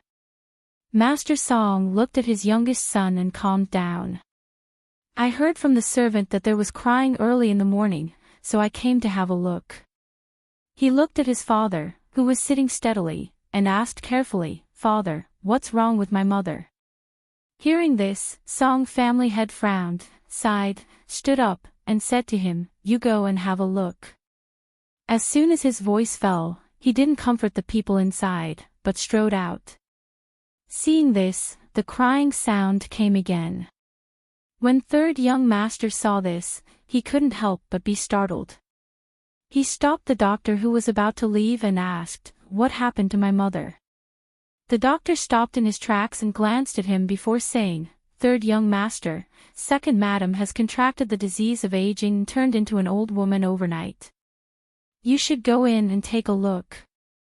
As he spoke, he shook his head and walked out. The third young master's eyes widened in astonishment when he heard his words. Aging disease. What was that? He strode inside and saw his mother curled up in bed with the quilt. He couldn't help but go forward, Mother. What's wrong with you? What's going on? Let me have a look. As he spoke, he pulled down her blanket with one hand, but when the person under the blanket was revealed, it gave him a fright.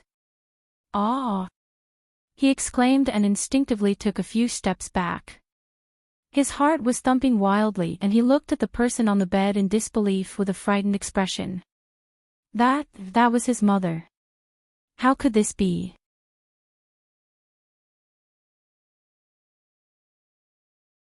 Chapter 999. Seeing this scene and hearing her words, third young master was also at a loss. I had someone send a message to second brother yesterday.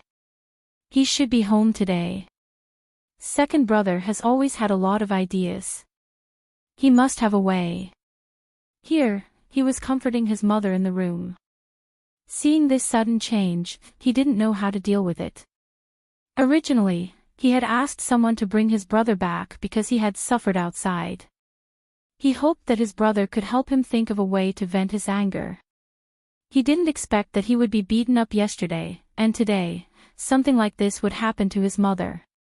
The sound of crying continued in the west courtyard, and the atmosphere was gloomy. In another place, in another family in the same city, Song Ming's mother's family, his grandfather, and the others received the information from the black market. When they saw the information, they were all furious and called people to go to the Song family. Song Ming's mother's family was also a big family in the city. Although their foundation couldn't compare to the Song family, who had the support of other families in the 8 great empires, their power and status in the city weren't low. Otherwise, the second madam wouldn't have been unable to become the official wife for more than 10 years, and her son could only be born of a concubine. Now that they knew the inside story of that year, they were extremely furious. Full of anger, they brought people to the Song family's mansion. Because they were from the eldest young master Song Ming's mother's family and were relatives of the Song family, even if they brought people with them in anger, the gatekeepers couldn't stop them. Where's that woman? Drag her out. The old man in the lead was Song Ming's mother's father, who was also his grandfather, the Lu family's great master. Ever since he abdicated, it had been a long time since he was this angry. Almost as soon as they entered the Song family's mansion, Song Ming's servant quickly ran to the south courtyard to tell the eldest young master, who was grounded. At the same time, the Song family's housekeeper and some other people saw that the situation wasn't good and quickly went to inform the master, great master, and the elders. After all, even the great master of the Lu family had come out. It was obvious that the situation wasn't good.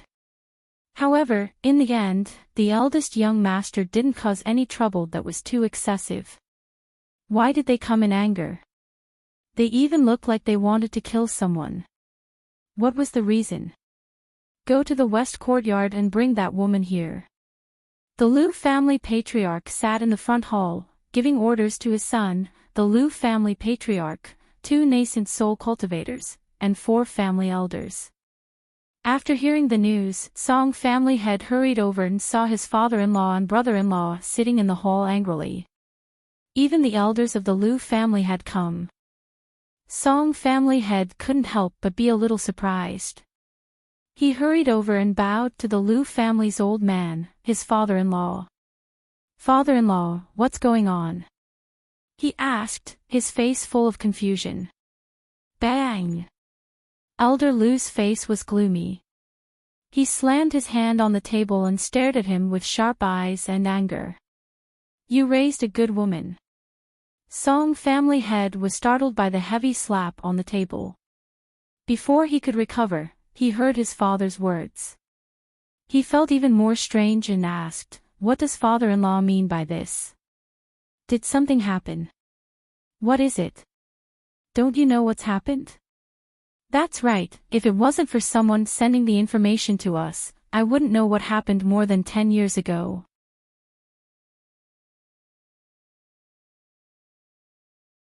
Chapter 1000.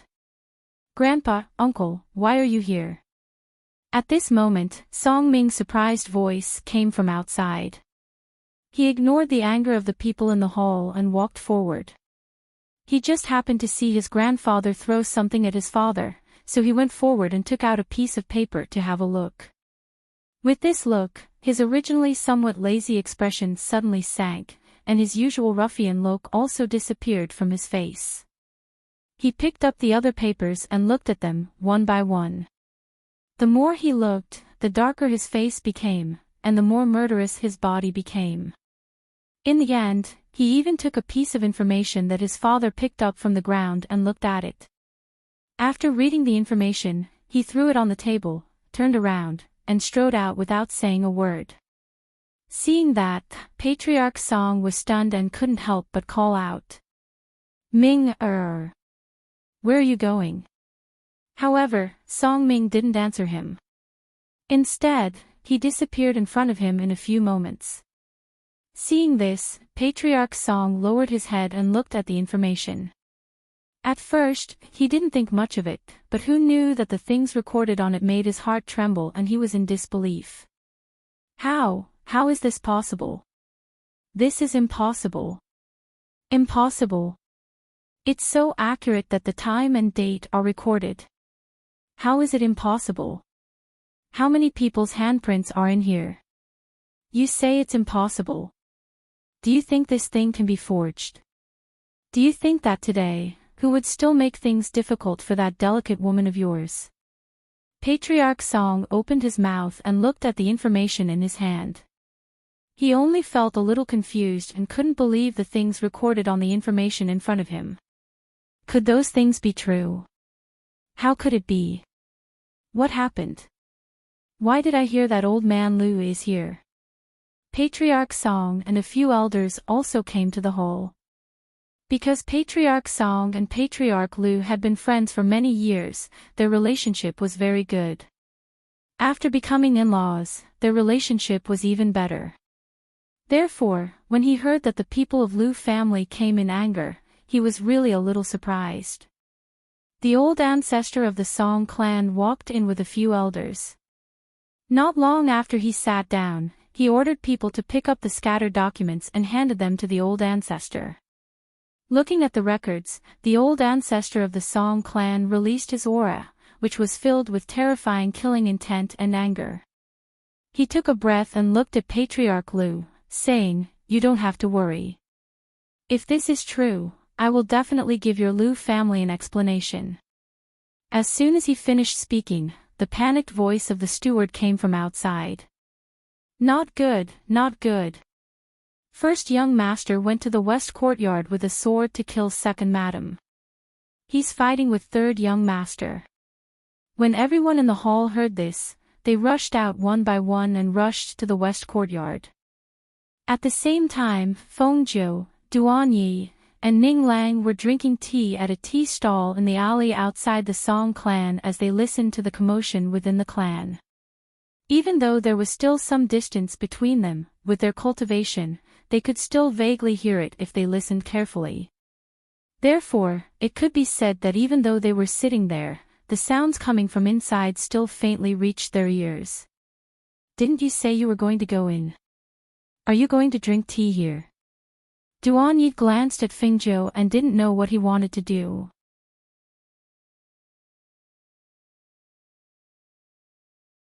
Chapter 1001. At this time, the west courtyard of the Song mansion was in a mess. Song Ming rushed into the courtyard of the second madam of the west courtyard with a long sword in his hand. However, before he could get close to the inner room, he was stopped by his half-brother. He had never had a good impression of this half-brother of his, because their existence was only telling him, reminding him of how his father had betrayed his mother. Come out. Bai Lian. Come out. Song Ming waved away the people who stopped him and shouted, Third brother, you'd better get out of the way. Otherwise, don't blame my sword for being blind. Big brother, what are you doing? He was no match for Song Ming. With a wave of his hand, he was sent flying. However, he felt that even if Song Ming did not like him, he would not kill him because there was no brotherhood between them, because the blood of the same father flowed in their veins. However, he underestimated Song Ming's fierceness in his rage. When Song Ming strode forward and stepped through the door, he saw Bai Lian pouncing to block him again. Enraged, Bai Lian stabbed the sharp sword in his hand towards Bai Lian. If you don't come out, I'll kill your son. Hiss. Big brother. The sharp blade cut his arm and blood oozed out. He gasped and cried out in pain. He couldn't believe it. A faint smell of blood filled the air. Not only was the third young master shocked, but even the guards who didn't know how to stop him were shocked. They thought that the eldest young master wouldn't attack the third young master. Who knew that the eldest young master's sword really stabbed the third young master? Perhaps it was because of Song Ming's threatening words outside, or perhaps it was because she heard her son's cry of pain, but the second madam ran out from inside. However, when she appeared, everyone outside couldn't help but suck in a cold breath. Hiss. This is the second madam. That's right, that's right. When Master woke up this morning, he was shocked. He even asked someone to call a doctor over. The doctor in the manor said that second madam had an aging disease and became like this overnight. Hiss. It's unbelievable. The second madam is such a beautiful person, but she became an old woman overnight. Is this an illness? Or is she poisoned? Can it be cured? I heard that it's probably an illness. The doctors didn't find any poison in second madam's body. It's hard to say if she'll be cured. Song Ming was also shocked by the old woman who ran out. He glared angrily at the person in front of him. She was dressed in a simple and elegant dress, but her hair was white and her face was full of wrinkles. She was so old that she looked like she was over 100 years old. If he hadn't heard the whispers and discussions of the guards behind him, he wouldn't have believed that the person in front of him was actually that woman, Bai Lian. Bai Lian. You have viciously poisoned my mother, this is what the heavens can't stand and want to punish you. Ha ha ha ha. In just one night, you've turned into something that doesn't look like a human or a ghost. Bai Lian, do you think the old man still wants you? Ha ha ha ha. Song Ming raised his head and laughed loudly. His voice was filled with ruthlessness and schadenfreude. He pointed the sword in his hand at her. From the moment you entered the door, I've already found you an eyesore. A vixen who only knows how to seduce people still wants to be the mistress of our Song family. Humph. With me, Song Ming, around, you'll never have this chance. Hearing those words, the third young master was stunned. He didn't care about his injured hand and looked at Song Ming in shock. Big brother, what are you talking about? What do you mean my mother harmed your mother? How is this possible?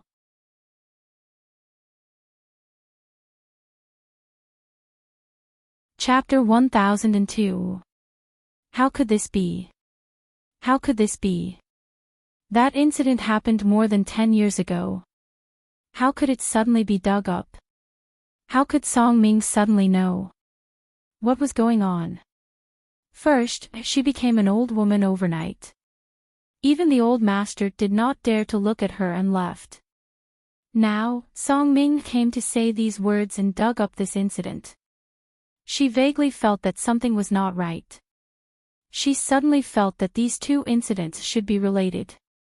If Song Ming and the others had the information and knew about that incident, they would not have waited until now. However, it just had to be dug up today. Did that mean that he only knew about it today? Who told him about it? A series of questions floated in her heart.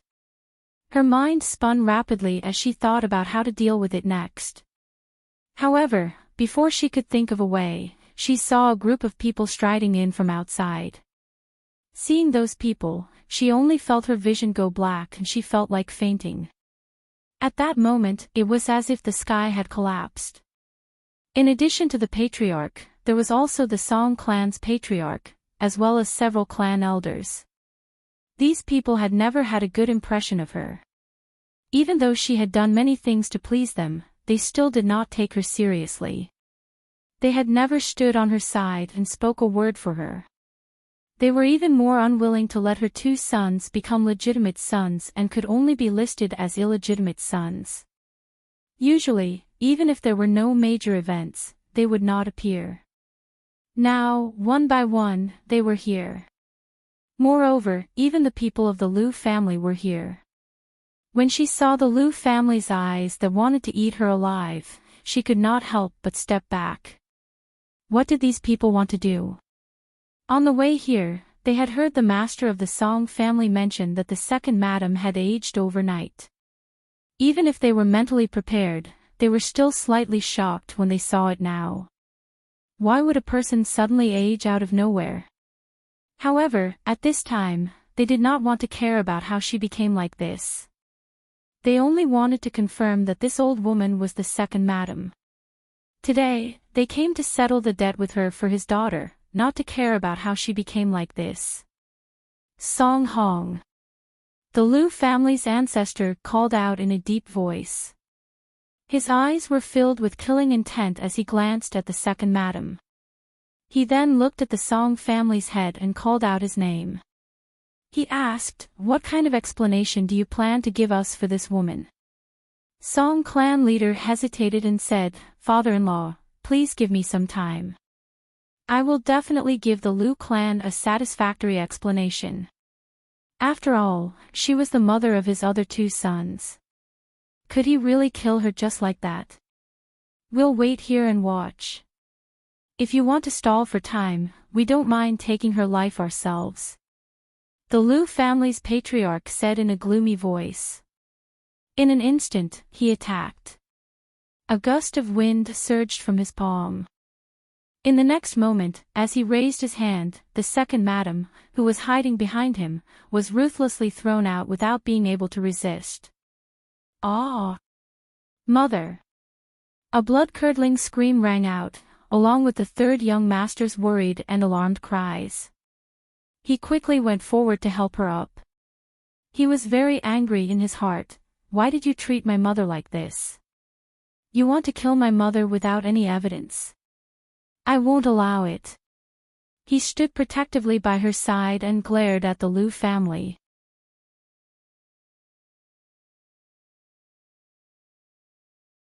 Chapter 1003. The evidence is here. How do you want to interrogate her? The Liu family's patriarch snorted. Don't even think about protecting this woman. We can let her 2 sons go because they have the blood of your Song family. But if this woman doesn't die today, my Liu family will not let this go. No, where did this evidence come from? Is it reliable? How did this evidence appear now? Didn't we investigate it before? Song family head asked, his heart full of doubts. If Bai Lian was still that delicate and soft beauty, he would not leave her alone and watch her suffer there, helplessly hiding in a corner. Song family head's heart was full of pity for her, as well as his many years of affection for her. But the current her had white hair and a face full of wrinkles. She was like an old woman without the slightest bit of beauty. Even if there was some reluctance in his heart, at this moment, he couldn't feel any pity for such an old woman. However, he was puzzled. Where did the evidence in the Liu family's hands come from? The evidence was so detailed that it shocked them. Everything she had done was not left out. Among them, there were some that he knew, and some that he did not know. But where did this evidence come from? Who would send this evidence to the Liu family at this time? Where could it come from? Woman, you must have offended some big shot. Otherwise, how could they have so easily produced the evidence that even our 2 families couldn't find? As the Liu family patriarch spoke, he stared at the bewildered woman. The more he thought about it, the more likely it was that it was true. Almost at the same time that the Liu family's patriarch said this, everyone in the Song family also thought of this. They could tell at a glance whether the evidence was fake or not. And those things, even their Song family and Liu family could not find out. How could someone else have it so easily? This Bai Lian must have offended some big shot. Otherwise, the other party would not have pushed all the things about her to the stage. Moreover, this evidence was not sent to the Song family, but to the Liu family. Only the Liu family would mercilessly kill Bai Lian after knowing these things. None of the people present were fools. In an instant, everyone thought of this point. While they were shocked, they were even more horrified. Who was that person? How could he have such great magical power? If they became enemies with such a person, the consequences would be too terrible. No, I didn't. Bai Lian shook her head and cried. Suddenly, she seemed to have thought of something. She was so shocked that she couldn't say anything else. Her body was trembling and her eyes were wide open in disbelief. Was it those 3 people? Those 3 youths. Over the years, even if she had some small tricks, they were only internal and not external. She rarely made enemies with people outside. Only after hearing her sons crying yesterday did she send people to deal with the 3 people. She poisoned them and let them die silently. Today, due to the sudden change in her appearance when she woke up early in the morning, her mind was in a mess and she was unable to calm down. Now, the people of the Liu clan came to her door with evidence to kill her.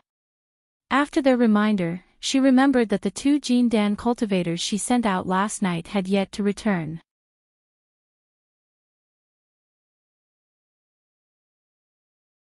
Chapter 1004.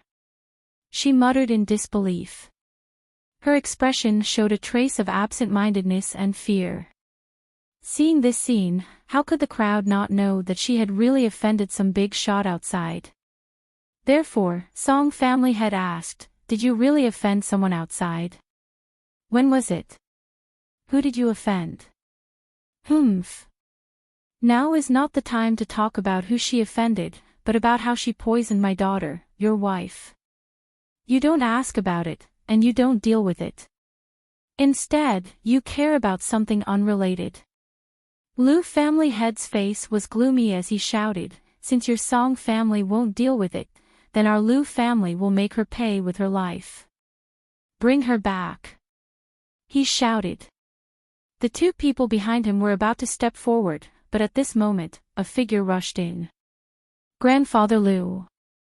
A young man suddenly appeared in front of everyone.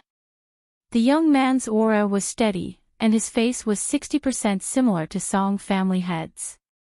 This person was Bai Lian's eldest son, and also the second son of the Song family. He rushed back because he heard that his brother sent someone to deliver a message, but he didn't expect to hear that something had happened to his mother. He rushed all the way here and heard about it from the guards of the Song family. This matter shocked him, and at the same time, he quickly thought of a solution. Even if it was true that Bai Lian poisoned the first madam, at this time, he could only deny it. Otherwise, he would only end up dead. While he was thinking of a solution, he was also thinking about who wanted to deal with his mother. Was the evidence in the Liu family's hands true? Why couldn't the Song family and the Liu family find it, but others could? It's you, kid. Get out of the way. Liu family head's eyes were cold. He waved his sleeve and ordered people to take Bai Lian away. Seeing that he couldn't stop the Liu family, he quickly turned to his grandfather. Grandfather, this matter hasn't been investigated clearly. How can you let them treat my mother like this? The Liu family came to take people away like this, completely disregarding our Song family's face. This is slapping our Song family's face. Grandfather. Shut up. Liu family head coldly shouted. His sharp eyes contained pressure as he stared at him. You're so young, yet you're so scheming. The moment you open your mouth, you want to sow discord between our Liu and Song family. What a vicious mind. Humph. A son of a concubine is a son of a concubine. That woman's son is not presentable. Being reprimanded in public, the second young master's face turned red, and his fists were tightly clenched under his sleeves. A sinister light flashed through his slightly lowered eyes, but he did not speak again. The Song clan ancestor, who had been silent all this while, frowned and ordered, "Lock Bai Lian up first." He then looked at the Liu clan ancestor and said, "Let's go to the front and talk." After that, he added, "Don't worry, I'll definitely get justice for my dead daughter-in-law." However, as soon as he finished speaking, a shrill scream suddenly sounded in the courtyard.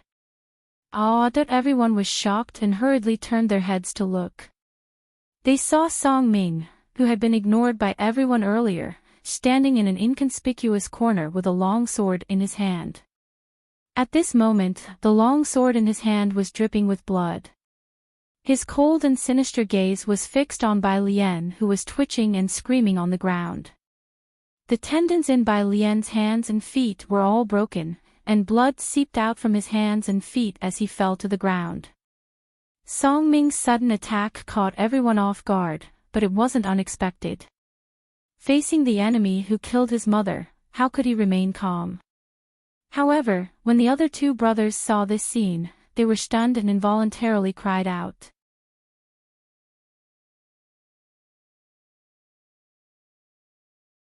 Chapter 1005. Supporting their mother, whose hands and feet had been cut off, the two brothers glared at Song Ming with hatred. Anger grew in their hearts and surged in their hearts. The third brother couldn't help but rush forward and slash at Song Ming with his sword. "You dare to hurt my mother, I'll kill you." However, before he could get close to Song Ming, he was pushed away by the Liu family's ancestor. The Liu family's ancestor protected his grandson and stared at them coldly. "You're really out of control. Since when did a bastard dare to brandish a sword at a son of the first wife?" "Enough!" Song ancestor shouted in a deep voice. "Take him away. Everyone else, go to the front hall." As he spoke, he turned and walked forward.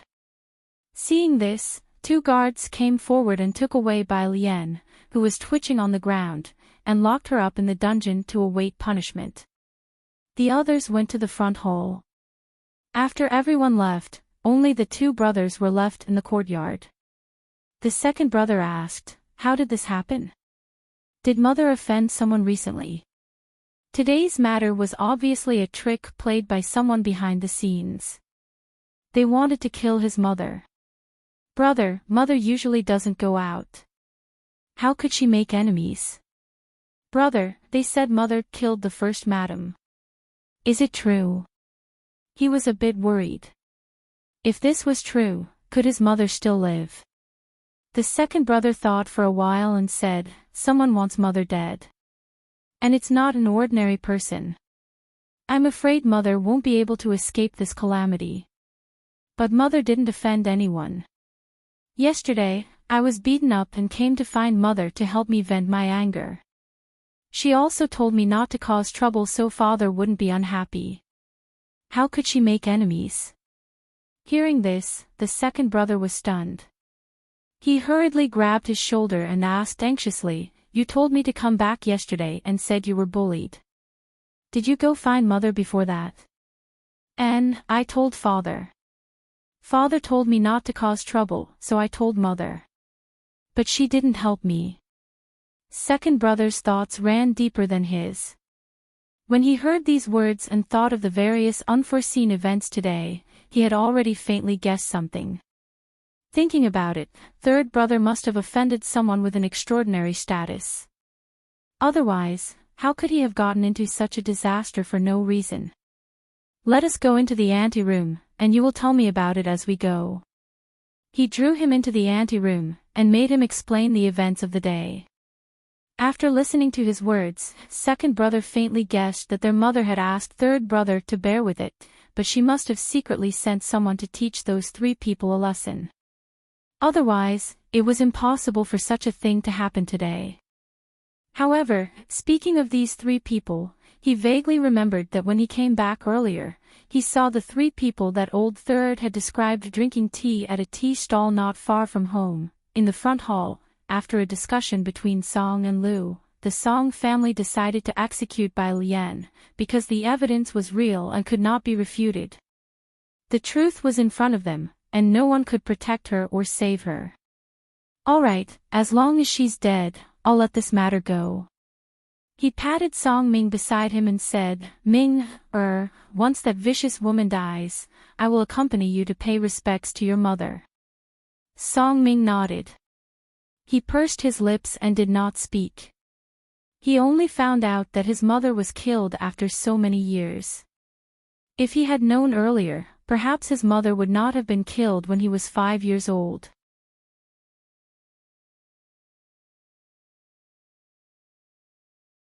Chapter 1006.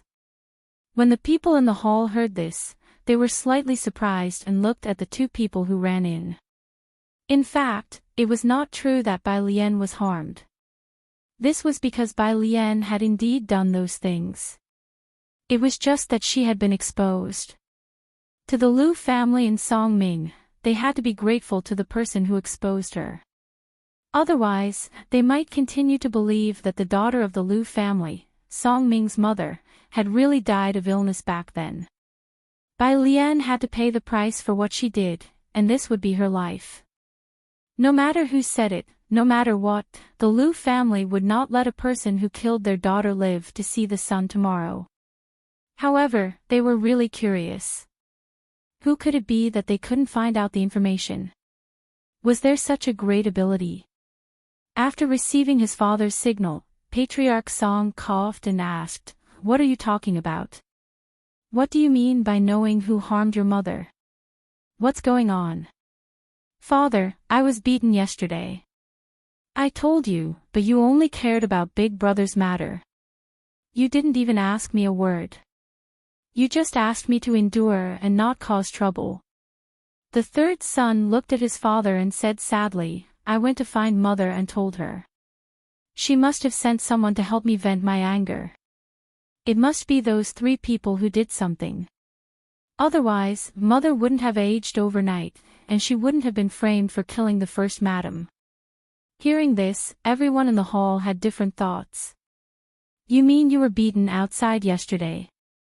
Patriarch Song's eyes moved slightly as he stared at his youngest son and asked. Because they were born of a concubine, their mother had no background. Therefore, he had never cared about his two sons as much as his eldest son, Song Ming. Yes, it must be them. It must be. He emphasized with certainty. After his brother's reminder, he felt that this matter must have something to do with them. Father, when I came back earlier, I saw those 3 people outside the house. They were at a small tea stall not far from here, the second son said. In his heart, he actually hoped to catch those 3 people and explain it clearly. In this way, they would know that his mother was actually framed. When everyone present heard their words, their expressions changed slightly. After receiving his father's signal, Patriarch Song said to his eldest son, Ming, go and invite those 3 young masters in. Hearing this, the 2 brothers standing in the hall couldn't help but be stunned. Why didn't he ask them to go? Why invite? Instead of catching them? Yes. Song Ming responded. Just as he was about to walk out, he saw the butler hurrying in and standing outside the hall to report. Patriarch, there are 3 young masters outside who have come to visit. As soon as these words came out, everyone in the hall was stunned. Song family head was also a little stunned. 3 young masters? But one of them is dressed in red, and all 3 of them are outstanding. Yes, one of the 3 young masters is dressed in red, and the other 2 have extraordinary auras. The housekeeper hurriedly said. They still dare to come to our door. Third brother's angry voice rang out. Hatred surged in his heart. It was because of them that his mother became like this. Under such circumstances, they actually dared to come. Everyone in the hall was slightly surprised and felt strange, but they didn't say anything. Song family head said to his eldest son, Ming, go invite the 3 young masters in.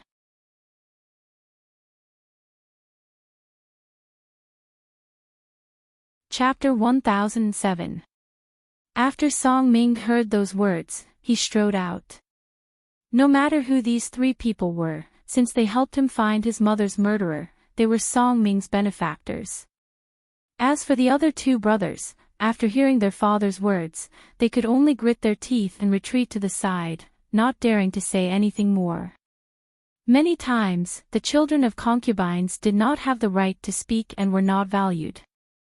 This was something they had known for a long time.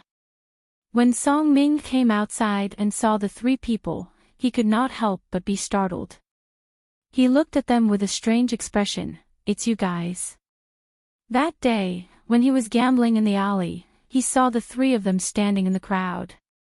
He did not expect to see them again, and it was them who came to visit. Of course it's us. Ning Lang grinned and strode inside. Song Ming, is your house lively? Hearing this, Song Ming's expression changed slightly. He asked, did you guys give the information in my grandfather's hands? What information? Ning Lang was slightly startled and turned to look at Fengzhou. What information did you give them? What's the use of it? At the side, Duan Yi also looked at Fengzhou. Fengzhou only told them that they did not need to interfere and that he would take care of it himself. Hence, when they came out early this morning and drank a few cups of tea at a tea stall outside, he said that he wanted to see Song Ming. As for what he did, they had no idea. Aren't you going to invite us in for a cup of tea? Or do you plan to just stand here and chat? Fengzhou glanced at Song Ming and said. Hearing this, Song Ming turned slightly. Please, my grandfather and the others are waiting for you inside. Fengzhou strode in with Duan Yi and Ning Lang by his side. The group walked in. The people who were waiting in the hall saw Song Ming come in with 3 youths. The youth in the lead was dressed in red. His face was handsome and unrestrained, and his aura was incomparably noble. When their gazes fell on the youth in red, they almost did not look away. The heads of the Liu family and the Song family, as well as the 4 elders, looked at the handsome face of the youth in red with astonishment in their eyes. They, who were originally sitting, could not help but stand up and personally went forward to welcome him. You are young Master Feng. The Song family patriarch looked at the red-clothed youth in shock and surprise.